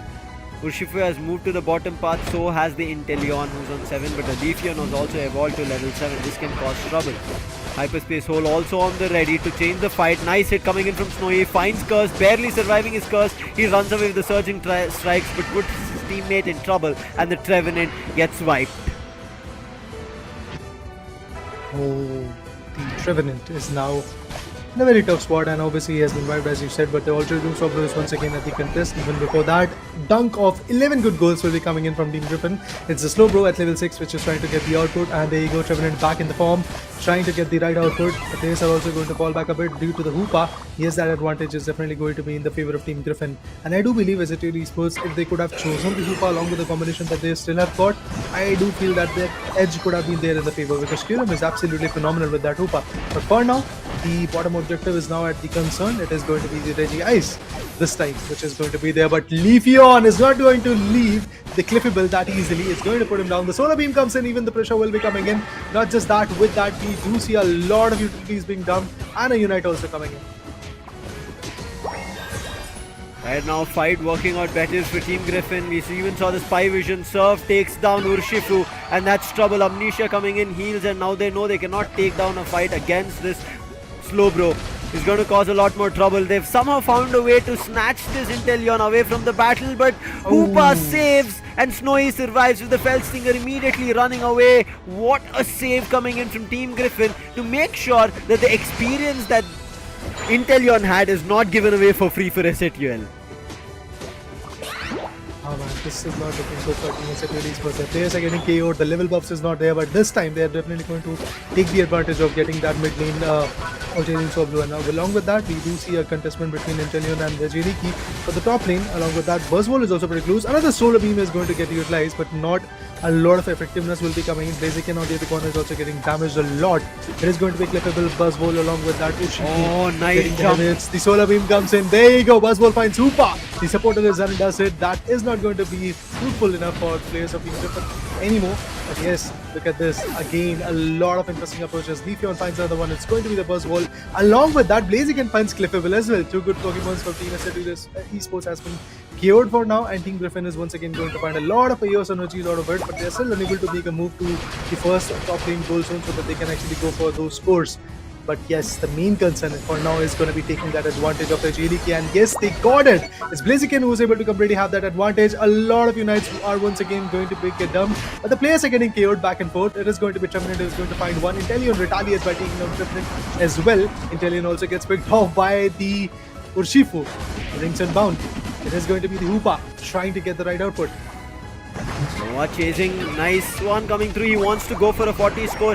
He is able to manage that, but I'm not too sure if he's going to survive. He does have the serve, which will come back after cooldown. Uses it again, enables his teammates to get the score, and there comes in the overdunk of 30, pushing the score to 148, and immediately the hyperspace hold to rotate towards the bottom. But at the meantime, it's going to be only one player, who's going to be Mikey, who's made his way here. Uses hyperspace hold to immediately send him back so that he can go for a full heal. Regis heal in the meantime being taken from Curse along with the help of Badshaw. They will have the attacking buff for now, but the Team Griffin, they are here to hold down the bottom tier, not allowing anybody from SATL to push up.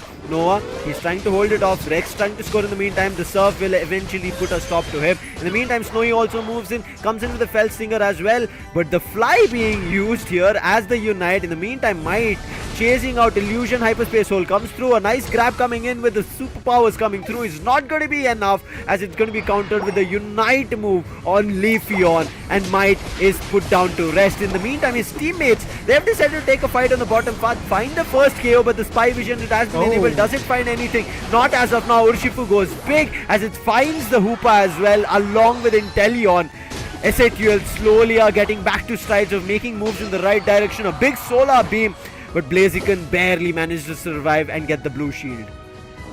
I mean, it has got those 55 AOS energy, so he's definitely trying to get the route output right now. And with that hyperspace holds, yes, once again we are going to see a lot of initiation coming in. Buzzwole again getting suppressed a lot, but the Cliffable will be coming in with the Moon Knight to actually get the right support over there.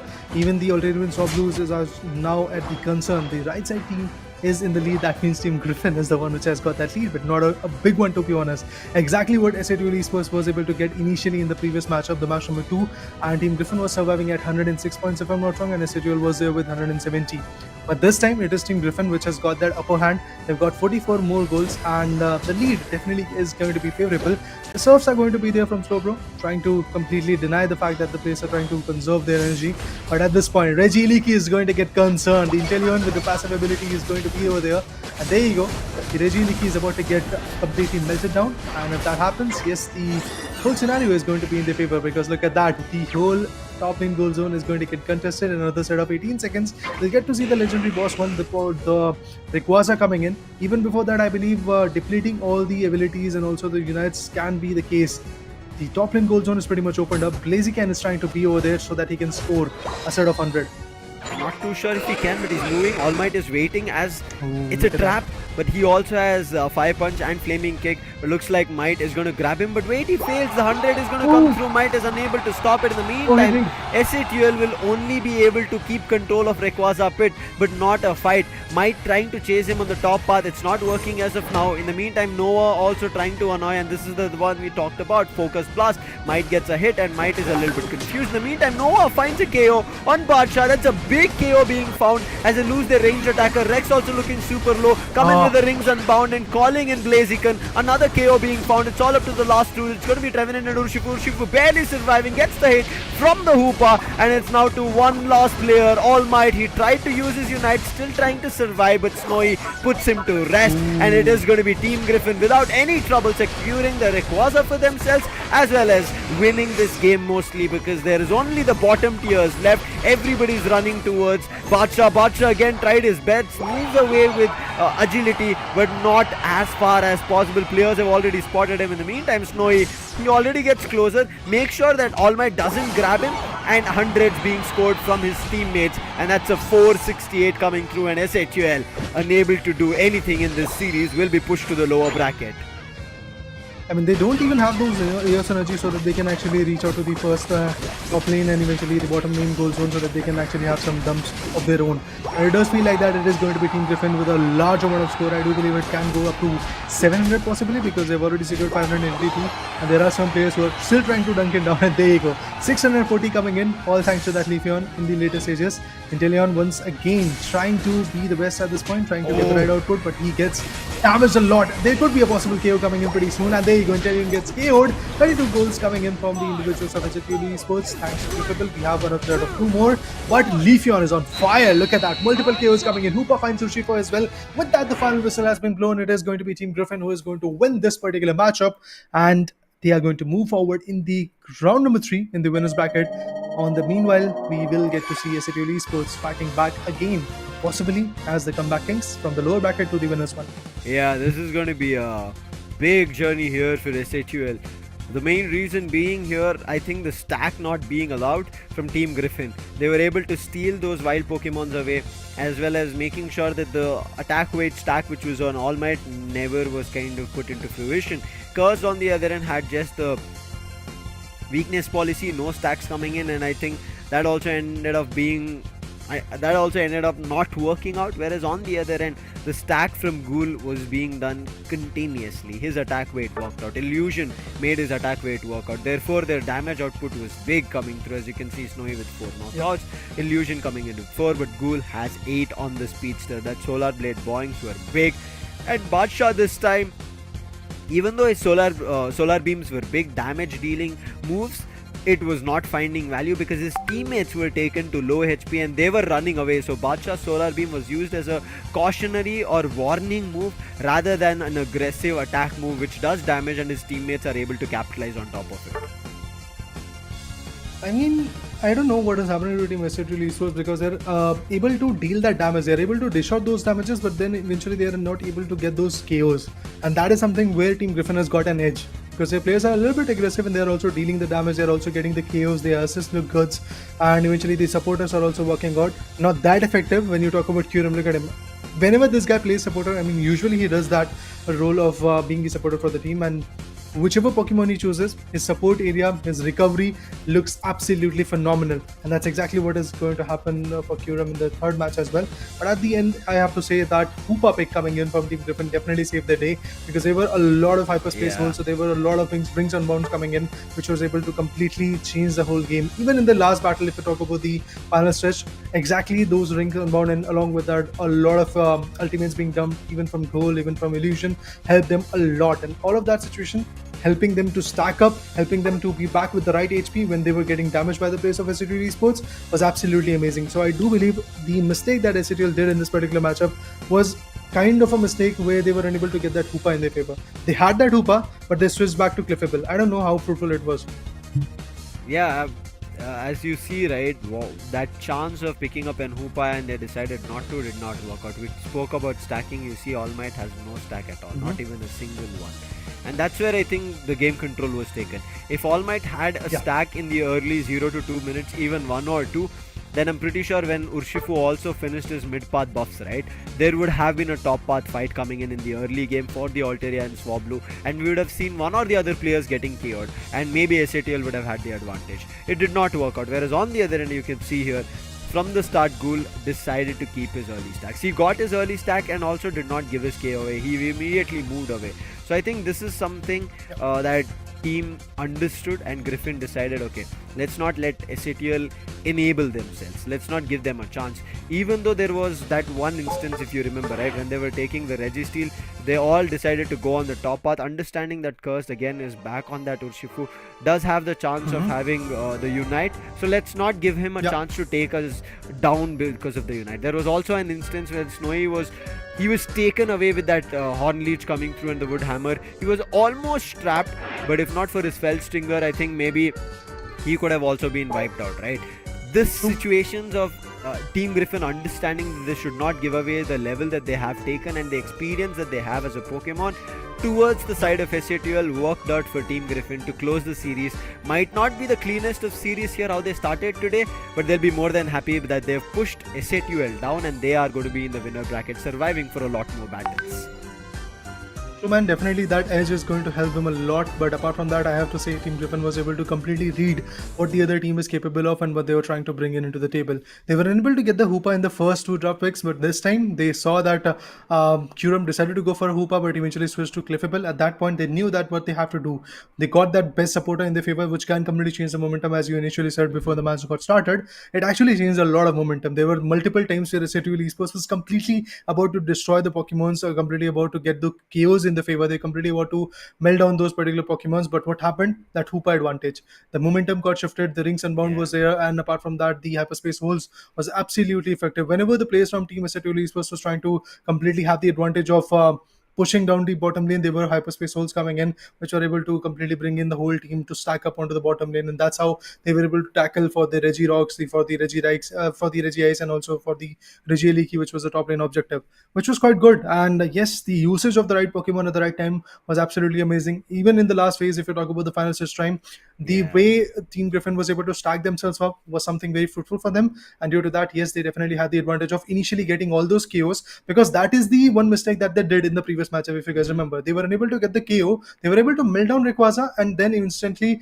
they also got KO'd. So this was the situation where they faced in the second matchup, but this time they decided that they're going to first of all melt down the other Pokemons, melt down the whole team of Team SATL Esports. Then they will have an open opportunity to take down the Rayquaza as well. That's exactly what they did. They took down the Buzzwole initially, and then eventually the other Pokemon which was there on the bottom lane was also taken down. If I'm not wrong, it was Urshifu. Yeah. Both of them got taken down. With that, they had an open opportunity to completely reign in the mid lane, and they got the Rayquaza in their favor, and there was no looking back from that angle, to be honest. I think it was all the fight of when the Regieleki was pushed, right? Was allowed to take the tier 2 on the top path. True. Might read it properly that there will be somebody who will try to go for a score, because who would want to give away a chance of 100?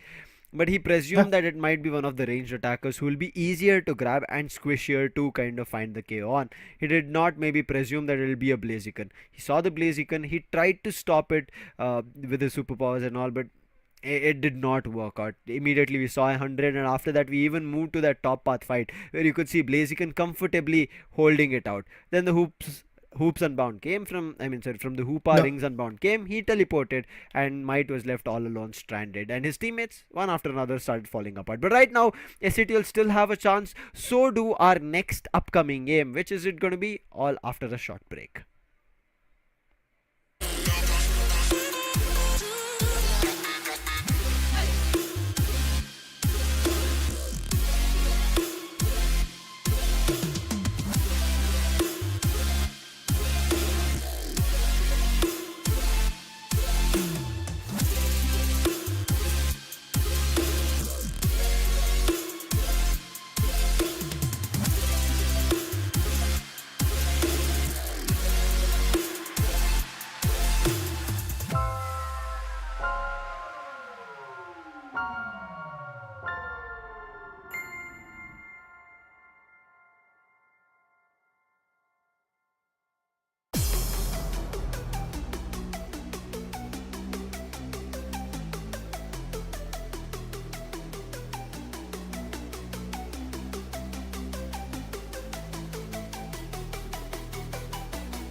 short break. Yes, we are finally back once again at the Pokemon Unite India Open 2023. We have already witnessed two interesting matches.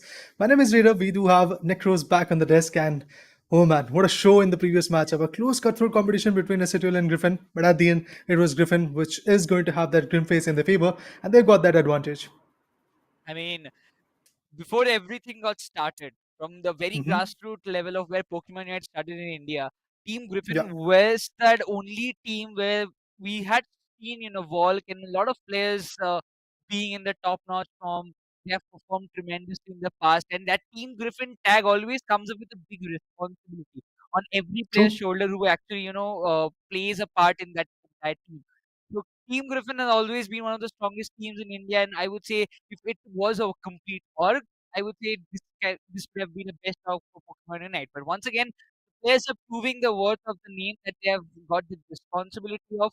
And when you have got so brilliant players like you've got Nova, Illusion, everybody stepping up individually as well as playing as a team, trying to fight up against one of the best teams in India, that was SCTUL. We saw this team going for the world championships and perform and defeat the world champions, that is Luminosity, in at least one game, because even Luminosity also told us that this was the first and the only game they had lost in the entire season. So you can just assume, or you can just imagine how which amount of performance that SCTUL had already put in the previous season. This is a new season. True. We see new players, we see new teams, we see new playstyles with the new meta. So New in this case, Pokemons. yeah, Yeah, I mean new Pokemons as well. So you need to come up with some new threats, and it seems that SATUL, true. they're struggling at this point. And for them against Team Griffin, it looks Team Griffin can actually put up a great show in this entire India Open. I mean, they started with a banger, to be honest. They won against Team SZ with a 2-0, and right now, they have got a 2-1 in their favor against Team SATL Yep. Esports, and they've pushed both the individual teams down to the lower bracket. It does feel like that Team Griffin is here to put up a banger show in the overall scenario, but I really have to see which particular team is going to put a stop onto them, because we have another invited team, FS Esports. We have Clown 5. Teams like that can definitely pressurize the teams like teams like Team Griffin Esports. But yes, guys, the next matchup is going to get started pretty soon. So let's have a look at that. The player of the game is going to be Illusion from Team Griffin. This is regarding the match number 2, the third map that was here. And eventually, yes, with that, it is definitely going to be Griffin. Had the upper hand. Look at the amount of damage he was able to dish out. 4 lakh 2,929. Absolutely humongous. 761 is the amount of score that he was able to completely dish out till now. On the other corner, 39 assists, and pretty similar to that, the 39 knockouts are also going to be there. The rating is also absolutely amazing. So this guy is on fire whenever he goes for the Blaziken. As Blaziken is actually a fiery Pokemon, a feisty one. Indeed, Illusion is also. I mean, sometimes when I really saw Blaziken coming into play, it comes up with a big responsibility because the overhit, specifically that kind of movesets, it's always like you need to wait for the right time to strike in. But as of now, we will be looking forward to the brackets, as it seems that we will be having Clown 5 as the opposition for FS Esports in this third map and the final map for today's final matchup for today's day, because FS Esports, we all know they were the runners up for the previous WCS India qualifiers, and then coming down to this part, coming into a new season with some new players. When you have got Pardesi, he has made the team. As far as we have already seen him, he's one of the best players out there, trying to put his show his worth and how much he has got his potential with. But coming down to the new players, they have impressed us. If you talk about like Clown 5, previously they had a good team, and specifically when you have players like Legion and Ubito, they have also performed in the previous time. But FSC Sports, I'm really looking forward to see what kind of experience factor they can put in, and can they find that much of value as what Team Griffin did. Yeah, definitely. I mean, if you talk about the individual players, we have Pardesi, Berserk, as you said, Blair is already there. Rook along with Pies is going to be the case. If you talk about Clown 5, we have players like Region, Star Sings, Joy, It's Okay, and also Obito. So definitely have to see how this new team is going to perform against the team who has got that experience, who is the invited one right here in this particular scene. So Hmm. yeah, it will be a very interesting competition. It could actually go for an either one-sided domination, or there might be a close cutthroat chase coming in. But I personally feel FSC Spurs can play their cards of that experience. Exactly. I mean, when you have experienced players, definitely, as we mentioned earlier, FSC Sports, but still, I would say that the new teams, they're trying very hard with some new players, some new rosters, and the new meta. It might be a little bit squishy for them to, they might be also be a surprise package for the experienced teams, but also we saw when the match like SG as well as Griffin, because at that moment Griffin actually dominated like it was just a piece of cake. There was nothing more to do. It's just a rain Yeah. game. The first match I still cannot get over it because there were so many number of KOs. There were many number of assists. It seemed to me like we were just sitting in a rank game. We were watching it. Even I'm gonna say it. When I, Captain Price, and Sam play all together in a rank game, we were pushing for master, and we had similar games like this. I'm not gonna say because I'm always the one defender, the supporter playing. Lucifer Okay. and the captain are the only ones going up front and taking the battles. But once again, every time we played, we had this kind of domination. But to expect that kind of dominating performance from a team, that too in India Open, is surprising. Definitely. I mean, if you talk about the score lead, it was 961 goals coming in from the players of Griffin in the initial first matchup, and the opponent was able to get just 120. That really shows what kind of play was there from Team Griffin, and they were able to step up in a big way. Even if you talk about the match between Team SATUL Esports, initially Team Griffin was able to get 523, SATUL was stuck with just 100. So that was the kind of play Team Griffin was able to establish. But now looking forward to see what is going to be the case in the drop pick, because we have to really look into the bans and then the picks, and also the preparation phase might actually give us a lot of insight. But a new ban could be coming in. That's interesting. I was not at all expecting that. On the other corner, if we talk about Team Clown 5, let's see what they have to ban. And yes, this ban phase is going to be absolutely interesting. Oh, it is going to be a speedster ban coming in. Mew and a speedster coming in as the ban. It is going to be Zorak. Looking forward. The first pick instantly. Will you give a room for the team like FS to pick up, as they have the first pick preference, and they have instantly gone with the Zorak. Sorry, my bad. Zacian, but Zacian, yeah. instantly on the counter we see a Hoopa, we see an Umbreon. We will be looking for some stacks as well, because Umbreon has always been an effective Pokemon for the past two matchups that we have seen so far. And I'm really looking forward to how Joy is going to put him on if anybody takes it in their hands. But in the counter, we see an Inteleon as well as a Leafeon coming into play. Pretty interesting, and Inteleon and Leafeon coming into the picture from the particular players of Team FS Esports. On the other corner, Blastoise could be coming in from Legion. Obito is still trying to figure out which particular Pokemon is going to go with.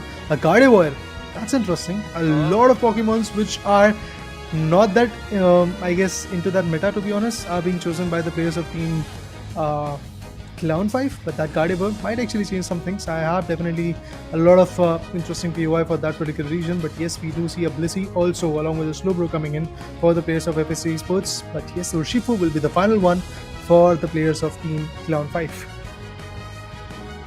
Now Gardevoir is actually, picking up my eye. But yeah, Urshifu also, after the nerf that we saw him for the Surging Strike in the previous match of SCQL as well.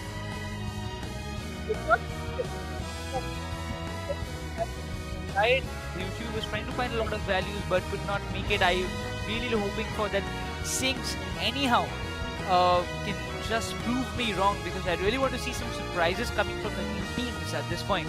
And as well as when you have got a big, one of the most, I would say, a unique supporter that any team can call up. It's that Koopa with those transportation, with those hyperspace hole, can actually cause a lot of trouble, and also will buy a lot of time for their own side in the means of switching from bottom to top lane, or instantly summoning all the teammates in one place.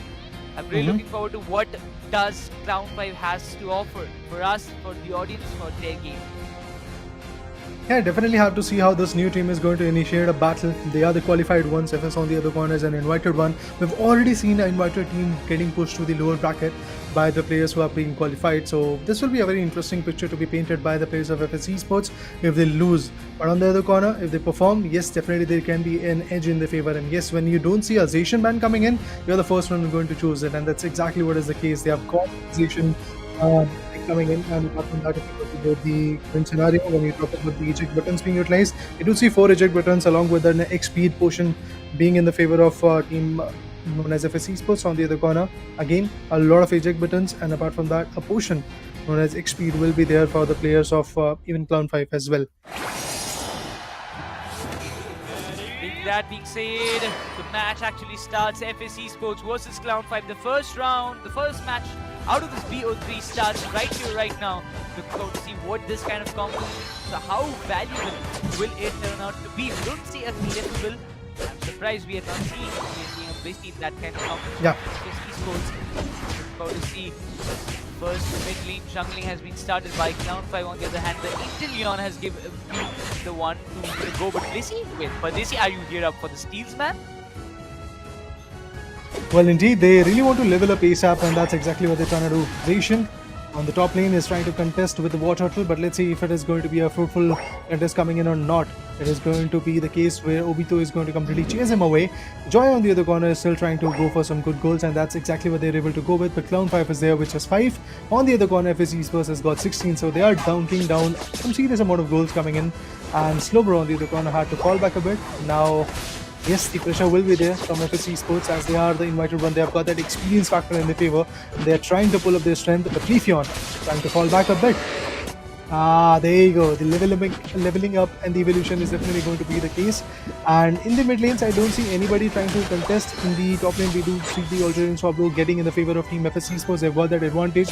That level buff is something which is going to definitely surprise them a lot, because we do see 3 Pokemons already at level 5, and pretty soon they might be actually go to the level 6. And with that, yeah, it is going to be a match of FS Esports if they are persistent on this approach. But with the hyperspace holes, the TPing back to the top bottom lane is going to be very easy for the players of Team Cloud5, and they are trying to utilize that Hoopa at its peak, exactly as Team SATL and also in the last match Team Griffin did.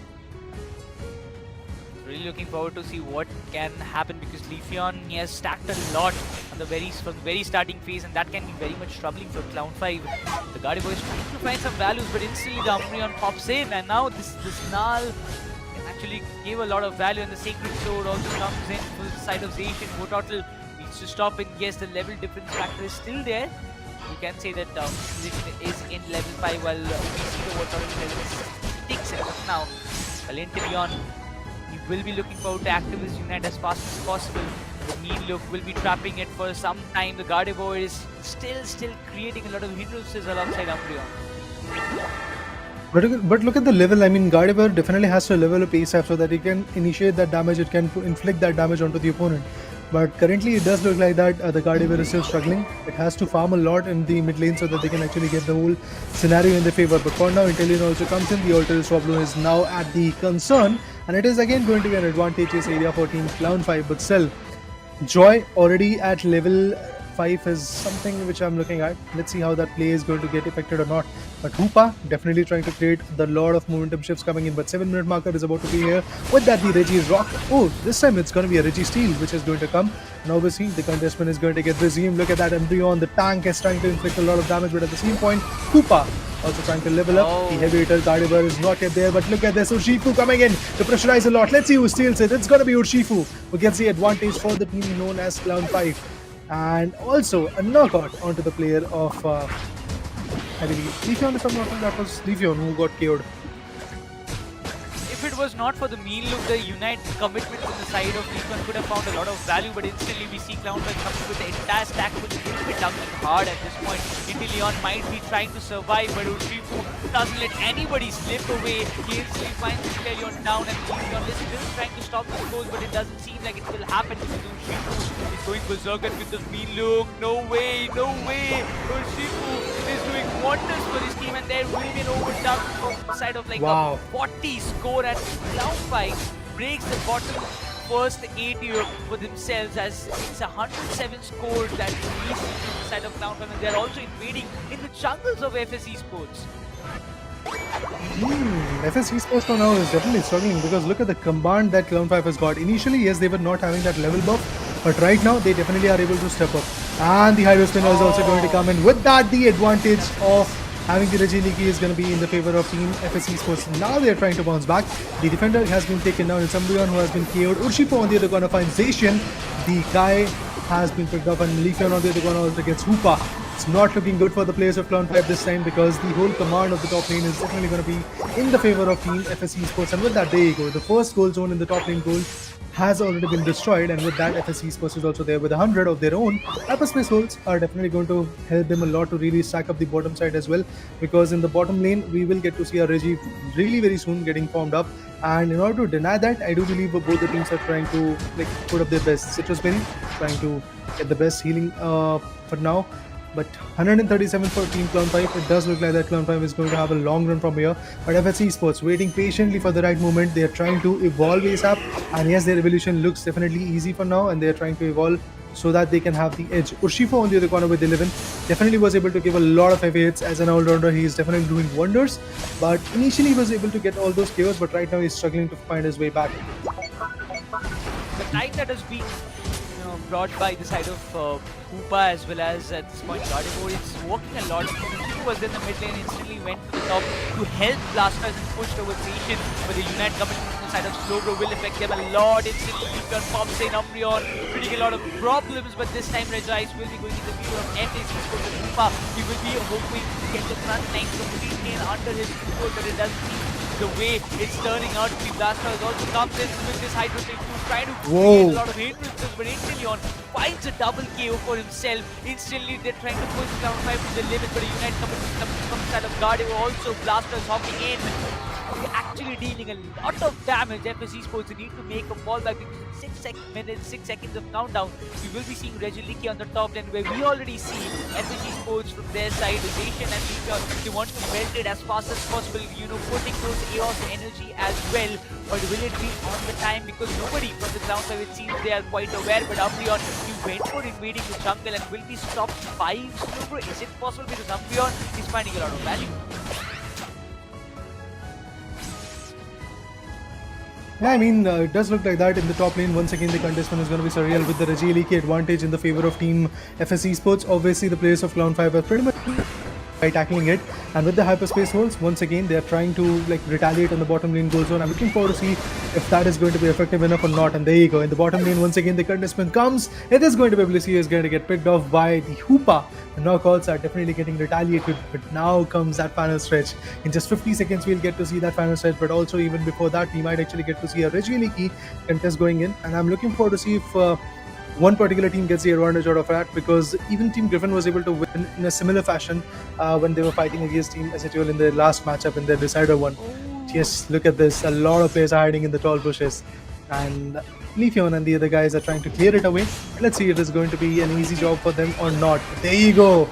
Once again, a lot of utils being done. Hoopa is over there trying to get the route output. Umbreon is about to get KO'd, and indeed, it's going to get KO'd. FS Esports once again getting the upper hand in it. He could not escape. Umbreon tried to escape with that hyperspace hole, but he was not unable to do it thanks to Blissey. In that case, FS Esports to finding the value, complete stack, the attacking formation that Cloud5 had just before the final stretch fight. So going down, but kudos to the timer of the Umbreon to be able to come back again. But this time, any sort of silly mistakes will be paying a lot of price at this moment. The level difference is still not very much, but still Inteleon can be an X factor at this point. Even a lot of KOs will be needed. Inteleon shuts down the big tank of Umbreon going down station, coming up from behind, and instantly the United being committed. Blastoise to two double defenders has been taken down. This is a big opportunity on the side of FS Esports. Blasting belt out Rayquaza in their name. Everybody's in, but is there any kind of chance? Because Hoopa pops up with the rings and bound, will be able to stop it? No, I don't think so. The steal needs to happen, but Leafeon does it for the side of FS Esports, and now this is the time they will be going for the scores. Cloud5, will they be able to stop it? Because Nation is in the top lane, but nobody is there to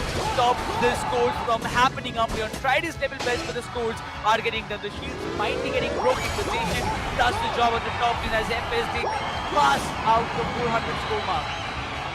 There you go, 500 mark has already been diminished, and with that Cloud5 has surrendered. Oh, this is some serious pressure coming onto the place of Cloud5. They knew that after losing the Rayquaza, after the meltdown was in the favor of FS Esports, there was nothing that they really could have done, and eventually due to multiple KOs coming in, they didn't really had all those EOS energies in their favor, and with that the storyline is pretty much clear. It is going to be FS Esports who is going to have the victory of the first match in the BO3 scenario. Clan5 on the other corner have nothing to really answer back. Look at the number of KOs they were able to get, but Blair with that Inteleon, he was absolutely on a rampage.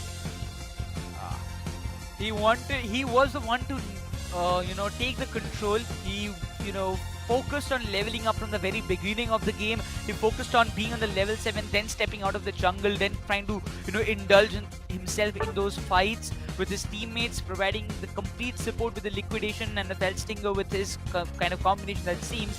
But the moment he was needed, Blair was on level 15 that created a lot of impact, especially shutting down the big tankers like the Umbreon and the Blastoise. It was a phenomenal job. It was a complete, I would say, the team performance that we wanted to see from an experienced team like FS, and they have put up a great show at this point. 10 KOs for him, eventually a complete all-round performance from FS. Definitely, I can't really disagree on that particular point. That overall, the performance coming in from FS Esports and that individual role that every single individual has to play in that particular team was being played. You talk about the attackers, yes, they were able to get the right output. You talk about the all-rounders, again, Zacian quite on point on it and eventually was able to pressurize a lot. But obviously, at the end, was not able to get all of that control. And if you talk about the top lane gold zone in the finals this time, I believe it was Zacian who was able to completely deny the fact that Urshifu was trying to guard it from the opponent's perspective, and he was able to completely go for that 100 score in his favor. So yes, a phenomenal job done and dusted from FS Esports. The thing that we expected, that the experienced card is going to be played by Team FS Esports, was definitely there. Initially, yes, FS Esports was not able to get a lot of goals. It was Team Clown5 who was able to get that initial advantage in their favor. The graph will be coming in pretty soon, which will tell us that how that initial graph went. And yes, initially that advantage that team Clown5 had was creating a lot of pressure onto the individuals, but at the end things started to change. Look at the movesets, pretty like, let's say, conventional approach coming in from FS Esports. There was nothing out of the blue, but still at the end the way they performed was absolutely amazing. If you talk about even from the side of Clown5, I would say that Legion on Gardevoir was being a little bit disturbing for the side of FS, because those side shocks were causing a lot of trouble from a distance. But the way FS handled of not letting Umbreon stack and level up on the starting phase, that created a lot of impact. Same goes for, I would say, the Blastoise as well as the Urshifu also got so much suppressed and not able to perform up to the expectations, was where I would believe that Clown5 fumbled a lot. They had a close battle. They really had a close battle, but after the Regiliki, the Rayquaza got melted down, everything was completely shattered, because the final stretch fight is where I would say the Clown5 could have made a difference, but they were completely oppressed and they were not able to do what they were capable of. Yeah, definitely. I mean, in the final stage, there was nothing that Clown5 was able to do. The way their players were getting KO'd, and also the Rayquaza, the way it melted, and the time period when it melted was absolutely amazing. And look at this, like in approximately 8 minutes and 30 seconds, everything just changed out of the hands, and the whole advantage was in the favor of Team FS Esports. That's how they were able to play. A brilliant performance coming in from FS Esports. Now what they have to do is just basically be consistent on it. Otherwise, this particular team can really bounce back, because from the start, I did saw Clown5 making their way, and they were getting some initial goals, they were getting some initial damages onto the players of Team FS Esports. But in the later stages, as I said, the experience factor came into the player picture, and they were able to hold up themselves and eventually evolve a lot, and also wait for the right time period to use all those unites, because from the other team, from Clown5, the unites were a little bit early, to be honest. I mean, even if early, I wouldn't say, because at the final stretch they were forced to dump those unites. They were forced to commit those unites, because when you have two tanks, especially like Umbreon and Blastoise, then you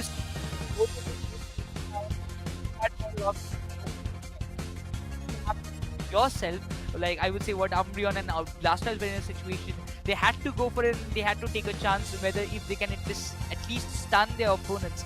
But at that kind of moment, I would say the way FS pressed, or they had an entire control over the side of Clown5 is what that made the entire difference. But in the second matchup that will be coming up next, I'm really hoping for Clown5 to make at least some changes with their picks, in their composition, and also with their strategies. Definitely, there has to be some changes coming in, and also I doubt that Gardevoir is going to get chosen once again, because the pick was not that fruitful, to be honest. Was not able to get a lot of KOs.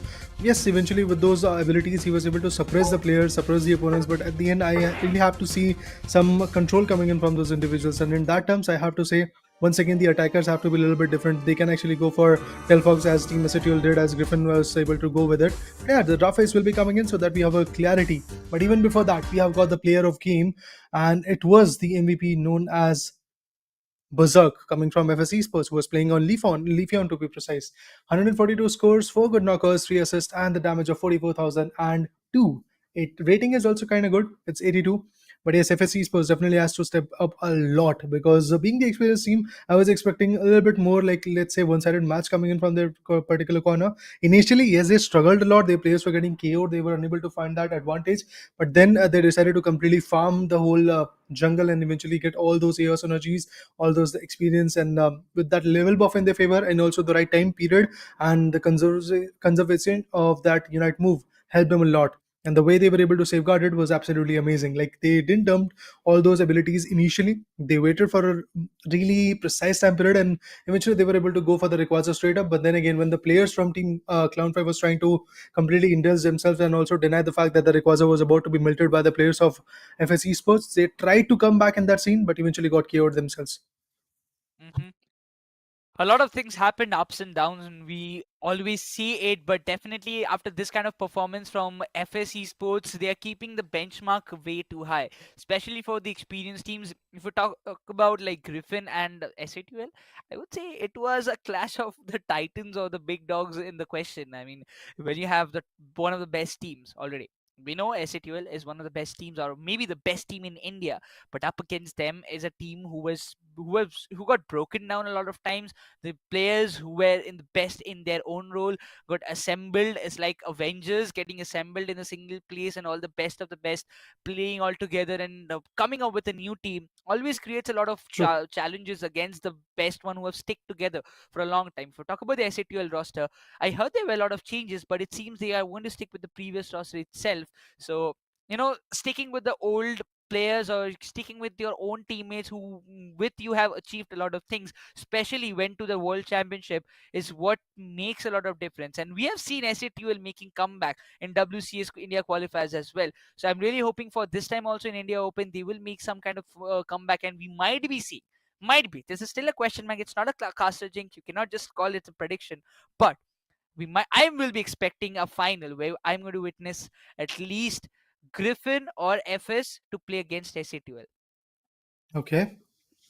That is something which I also want to see, because when the experience clashes with experience, Yeah. definitely the battle looks absolutely amazing for us, caster, for us, the fans that are watching the stream, and also the teams are who are trying to perform. But yes, I would love to see the other few teams who have qualified, be it the particular team which is known as Learn from Past or Build Your Own Legacy. Many teams are there from the particular qualified arena. I believe 8 teams are qualified, 2 are invited, out of which SATUL is already there in the losers bracket right now, in the lower bracket. And on the other corner, if you talk about FS Esports, they're trying to be in the winners bracket in the upper bracket, but they really have to perform the way they're performing right now. They have to maintain that gap. They have to showcase their talent. Then only I believe that performance is going to be sustainable enough. Otherwise, Clown5 can bounce back exactly the way SATL did in the previous matchup against Team Griffin. Griffin had that initial advantage with more than like 400 goals in their favor, but in the second one, that small change, like in last just 1 or 2 seconds, everything's changed, because Slowbro from Team SATL Esports was able to get 46 goals in the final stretch time. That too, when just 1 or 2 seconds were left in the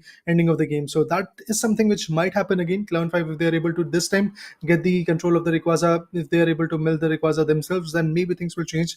But I really have to see what is going to be the case between FSC Esports and Clown5 this particular time. A lot of things happen, the last 2 minutes. Every minute in Pokemon Unite comes and counts. That's the speciality of MOBA games. It doesn't always comes like going in a one-sided way. For the first 8 minutes, it's all it sometimes might see that, oh, this team is dominating, this team might have a chance to win it. But in the last 2 minutes, you get a kind of a chance to, reverse the table. You have got a chance to, completely uh what is kind of a word that I would like to put in? I mean, you can turn the tables, you can flip the coin, whatever the phrase you Uno can reverse put card. in.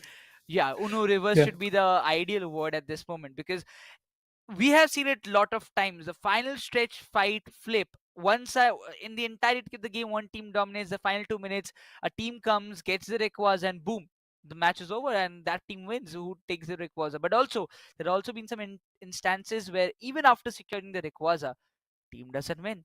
best example Yeah. we just had few moments ago. Definitely. Even if you have that Rayquaza advantage, there is going to be a case where your shields can be broken and you can be KO'd, and that's exactly what happened in the previous matchup, if I'm not wrong, where Team SAT Esports lost. So things like that can definitely be the case, but definitely have to see how this particular matchup is going to unfold, because again, it really matters which particular Pokemons you're going to ban. Initially, yes, when I saw a Zorak ban come in, I was a little bit confused because that is a speedster which is not being used that much, to be honest. If you talk about the whole day of this initial Pokemon Unite India Open 2023, the day number one, I've not even seen like a lot of Zorak picks coming in. Initially, if I'm not wrong, in the first match between Team Griffin and SZ, we did witness that particular Pokemon being utilized. But other than that, when you talk about a speedster, it is either Leafeon or an Absol coming in way too frequently. Dodrio is somewhere lost, to be honest, not even in the meta anymore. So that is the case. But other than that, if you talk about FS Esports, their ban was pretty much good. They decided to go with the ban of Mew because those solar beams can really hurt you. I mean, you talked about Dodrio. I mean, Dodrio, brings back a lot of memories to me. Specifically, True, man. when I was that Dodrio always stays in my opponent. Being a defender, I know how to, try to get up close and stop that Dodrio, but it doesn't always work, right? Because those triple tramples and those units actually, hurt you a lot. Hurt you a lot Yeah. when it terms of those scoring. You want to stop Dodrio from scoring, it doesn't happen. But coming back to the game, I really expected to see Cliffable more than Blissey, but it seems players have True, picked man. Blissey more over times than what we saw Cliffable. Even after if Cliffable was not picked by any other team, people are trying to go for the Blissey. I don't know why, but if that might be their own strategy of picking Blissey in that in case. But also, I am looking forward to see Gudra in the upcoming games or in the upcoming matches that might not be today, but can be tomorrow or the day Yeah. after tomorrow. Gudra has always been very, very much, I would say, one of my preferred Pokemons to see, because with those whips and all, you can just pull your opponents, and with that Dragon Pulse, you can burn them, you can give a lot of damage. And in the recent meta as well, Gudra has always been very much valuable sometimes.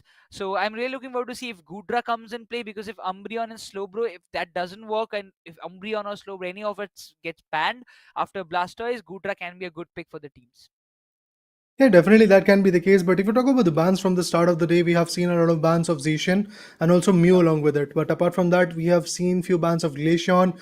In some matches, it was Inteleon. It's also coming in as the bans. So I feel again the FS Esports is going to make an approach to really go for the ban of Mew. On the other corner, Zacian can be the possible ban coming in from Clown 5, or it could be the players who was playing the Leafeon. So Leafeon, if it gets banned, maybe things will change. But I'm definitely looking forward to see how this matchup is going to unfold, because either it is going to write a new story where we are going to see a 2-0 coming in from a qualified team, from an invited team, to be honest. It is going to be FS Esports, or we are going to see the result of match which will tell us truly who is the champ of this particular round number 2. Because again, the journey up ahead is going to be a well contested one. So for now, yes, the teams are definitely trying to put in their best effort, but at the same point, I have to see what kind of bans, what kind of pick, and in the preparation phase, which particular player is going to choose which particular Pokemon. But yes, guys, the draft pick phase will be finally coming in, which will give us an idea of how the ban phase is going to work out. Which are the two Pokemons getting banned? A Machamp from Obito. This is interesting. Padesi on the Uh, other corner has chosen the Zacian.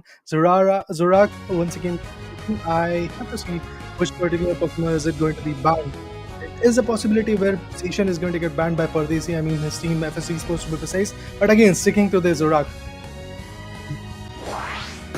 I really doubt. I mean, Zoroark banning it, definitely they might have some reason to do it, but I think I still think that you can just walk away without even banning Zoroark with some different stats, because Zoroark is a kind of Pokemon that can be stopped. But instantly, if you talk about the picks coming up, round 5, they had the first pick chance, they went for the Mew, they want to keep that Solar Beam with themselves to, find a lot of value and go for those steals or secures at the end moment. But that allows FS to go with their dual combination of Inteleon and Leafeon. Oh, this can be dangerous for the players of Clown 5. But on the other corner, they're going to go with the Umbreon as a tank for the team, as the defender. Obito might actually go for the Clippable this time, and there you go, he has got the Clippable. So, interesting choices coming in, but let's see how the other team, FSC Esports, is going to retaliate. Pardesi can actually go for an all-rounder. Sai on the other corner is going to go for the Honor. Okay, he's going to go for a Blaziken. We have a supporter coming in as the Hoopa. So this time I feel a little bit confident by saying that FS Esports definitely have chosen the right ones. This kind of composition looks very, very much dominating, but we see, wait, what? Are we going to see this Urshifu and Buzzwole combination once again? If it is like that, what SNG will tried? This can be challenging. This can be challenging if Urshifu doesn't work out the way, because in the previous match, I believe that it was not the case how we wanted Urshifu to perform. He was completely oppressed. Also, on the other hand, if Buzzwole misses that kind of grabs and all, Buzzwole can also be countered. They have got a clippable for the healing, but for how long? Umbreon and Mew has to do a big job, but in the counter, we see also a Lapras with Curse and Sense in these held items. Oh my god, this is going to be a match to work out for, because there is also Blaziken, we also see Lapras, there is a support, you get to see Hoopa. Player has always done a brilliant job being on the Inteleon and Berserk, no cap with that in Leafeon also. So these 2 to 3 Pokemons will be enough, I believe, to complete the match for the side of FS if Clown5 are not able to perform with these 2 all-rounders that they have picked up. Yeah, definitely it's going to be very interesting, because look at the choice of Pokemon that is there. Buzzwole, Urshifu combination on the inside. Lapras out of the blue is going to be the tank for Team FS Esports. Well, I'm going to hold on to my chairs, because yes, the match is going to be very exciting because of the choices that these individuals have made to be precise. But I'm looking forward to see how that choice is going to get unfold in the respect of the game. Buzzwole and Cliffable on the other corner has been chosen by players like It's Okay and also Obito. So I'm definitely looking forward to see how that play is going to get unfold. But yeah, the choices that they've made along with the battle items that they've got is also very interesting. They've got the eject buttons, they've got a interesting approach of a full heal, and also XP is going to be the case for Team Clown5 on the other corner. If we talk about the place of FS Esports, Berserk is there with the eject, same as the case of Inteleon, the Hoopa, along with Blaziken as well. And we have an XP coming in for Lapras, which is kind of very good. Hoping for a great contest. Let's talk about the second matchup in this BO3 series. Starts right away. Clown5 versus FS Esports, where we see FS Esports taking a 1-match lead already. It's going to be important for Clown5 to bounce back in this one, otherwise it's all done and dusted. Clown5 will be going and moving down to lower brackets, while FS will be able to keep themselves alive and the winners, or I would say the upper brackets.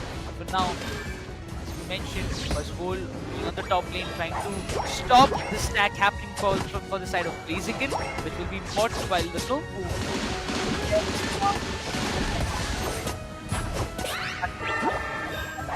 we wait for the stack. The scores are still coming all the way up, and it seems Clown5 they're unable to make a counter, but it seems finally the Leafeon got stopped out, but Lapras will be able to make a fallback for himself. Well, it does feel like that. Once again, the scores are going to be there from FS Esports, but the citrus berries have been stolen by the EV, and Joy is getting pressurized a lot with that spin. Yes, damage will be coming in.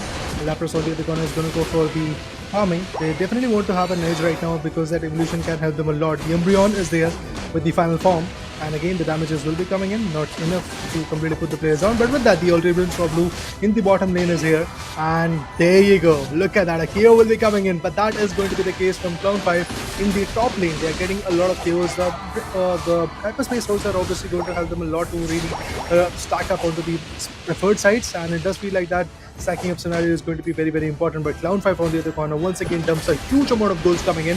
It's the Urshifu and the Buzzwole combination that is definitely working out in the top lane. So the tank has to go over there, or the supporter like Koopa has to go over there. But it's a complete lower angle serve, bottom lane stack coming in, and in the mid lanes we will get to see some more interesting approaches being delivered. Urshifu went to, invade the jungles of FS Esports to steal their buffs. But now, we have to look forward to how Blaziken will be performed, because if Blaziken levels up as fast as possible, this can be troubling for Clown5, because the way he's stacking up and getting the scores, it's looking very, very much promising. While Hoopa will be there, that kind of solar beam will give a lot of damage to him, but the scores continue for the side of FS Esports. The moment you leave that one score, I would say the tower left, goal zone left, they won't be just, wasting that kind of opportunity. And look at the stack happening. Leafeon, he is just going all out at this moment. That kind of solar beam did affect a lot, but that counter solar blade also managed to push away Cloud5 in the back ends and will be trying to heal up, come again, take those dueling fights, but Inteleon stops it, and now this is trouble for Cloud5 in the top lane. And indeed, Cloud5 now definitely has to go for the bottom lane goal zone, and that's exactly what they're trying to do. Because look at that, Umbreon is a little bit like, let's say, on the edge, trying to look after for the Reggie, which is going to get spawned. There you go. He's hiding in the bushes. He's waiting for the right moment to strike on. If the players of Team FS Esports really go for an approach, and there you go. That's exactly what these players are trying to do. They're trying to melt down the Reggie rock so that they have that advantage of that buff. And yes, that's exactly what they're going to get. On the top lane, we do see a Reggie Leaky contestment going in. The hyperspace holes have to be there, and there you go, the hyperspace hole has been activated.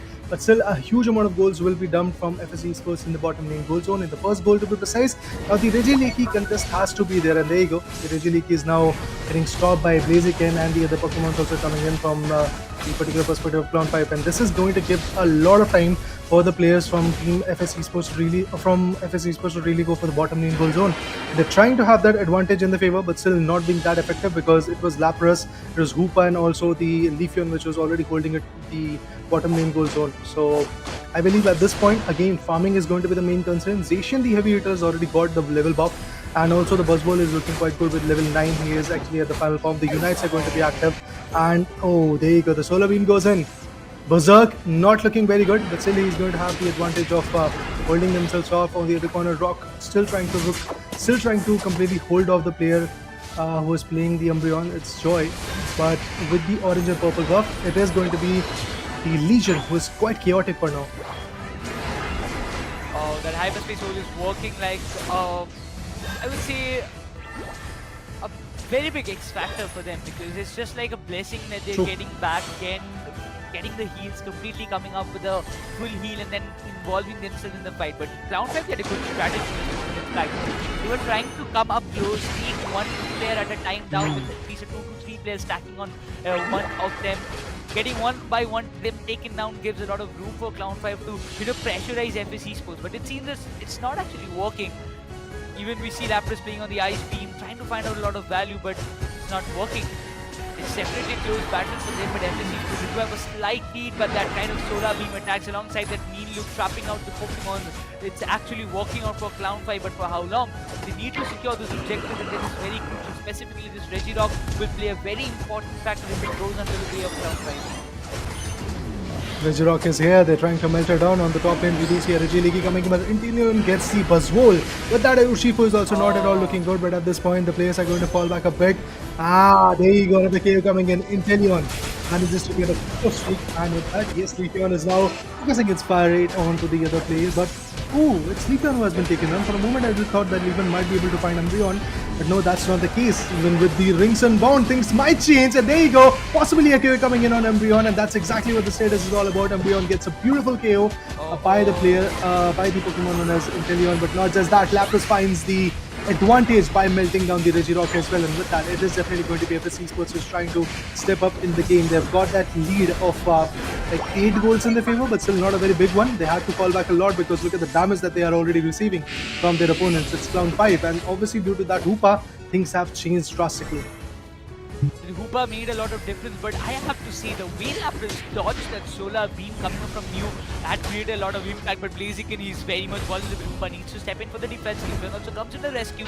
Blaziken manages to fall back and get himself patched up once again.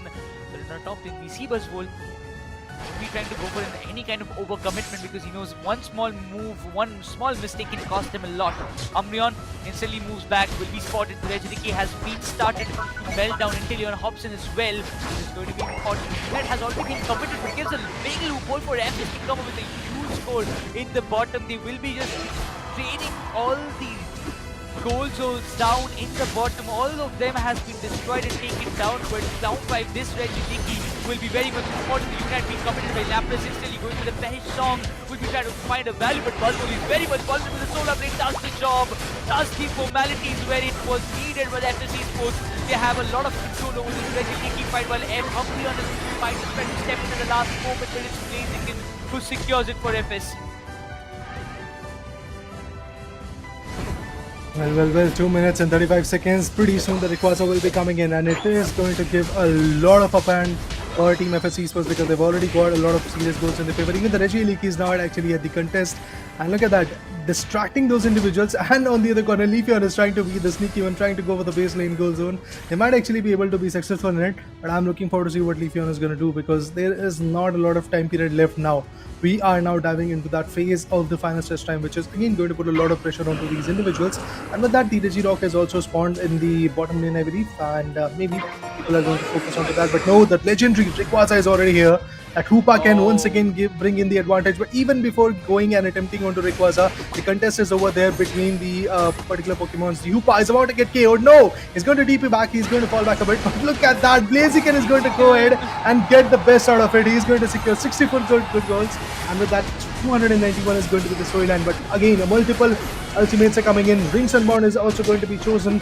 And there are multiple KOs coming in. It's Embryon who has been taken down. A team effort coming in. Leafeon finds Clippable as well. It's completely done and dusted for Clown 5 because the only individual which is there is going to be the Urshifu. And Urshifu is still getting contested by the Hoopa. Oh, that ice beam is going to stop him a lot. And basically, look at them. They're melting it down. But Mew is still there. He needs to be stopped. One Solar Beam can get the game. Oh, but no, it's Blaziken. not. It's Blaziken who secures it. Who secures this Rayquaza? They're just running for the scores. He's got a 50 for himself, but this kind of approach, the stop of Transform might just affect him a lot, but the score is done. The lead is done. FS Esports will be getting another. This is a 2-0 score, and the first match that they're playing in this India Open, and the way they have played it against Cloud5, they will be pushing them down to the lower brackets as it seems, but the KOs those who are coming for the side of Cloud5 at this point won't be working a lot because the lead is already done. Even on Hoopa, we see the shield is still active. He might just try to go with this and get some sneaky scores for himself, but I don't think they will have a lot of time for that. Well, they are pretty much in sync right now. FS Esports definitely is about to secure many more goals, and I do believe FS Esports is going to have the upper hand in this particular scenario. They're definitely going to go with the winners bracket in their favor. Look at Hoopa once again. When there is a situation where Hoopa is getting a lot of damage, once again he TPs back to the base goal zone and eventually is able to be there with the health in his favor. That's why again I have to say that the X factor in this game was definitely the Hoopa, exactly as the case was for Team Griffin as well, because Hoopa is one of those supporters which can easily completely shift the momentum. If the players are getting tagged out, they are going to get TP'd back to their base goal zone. Then eventually the health is going to be there in their favor, and then eventually they are going to fight back a lot. But look at this, a lead of more than 390 goals coming in between the players of Clown5 and FS Esports. What a play coming from FS Esports. Back-to-back victories, back-to-back KOs coming in, and look at the number of KOs that a player was able to get. Inteleon from the start was absolutely chaotic. He didn't even focus on getting those goals. He was trying to just completely nail down the Buzzwole and also the Urshifu coming in from the opponent's perspective. And also look at the level buff. 15 is the level of player. There is nobody who's pretty close to it. It's just Buzzwole, Obito, who has still not been able to be that fruitful. And if I talk about the KOs coming in, it is Things who was able to get 4, but the MVP from Team Clown5 is going to be Obito.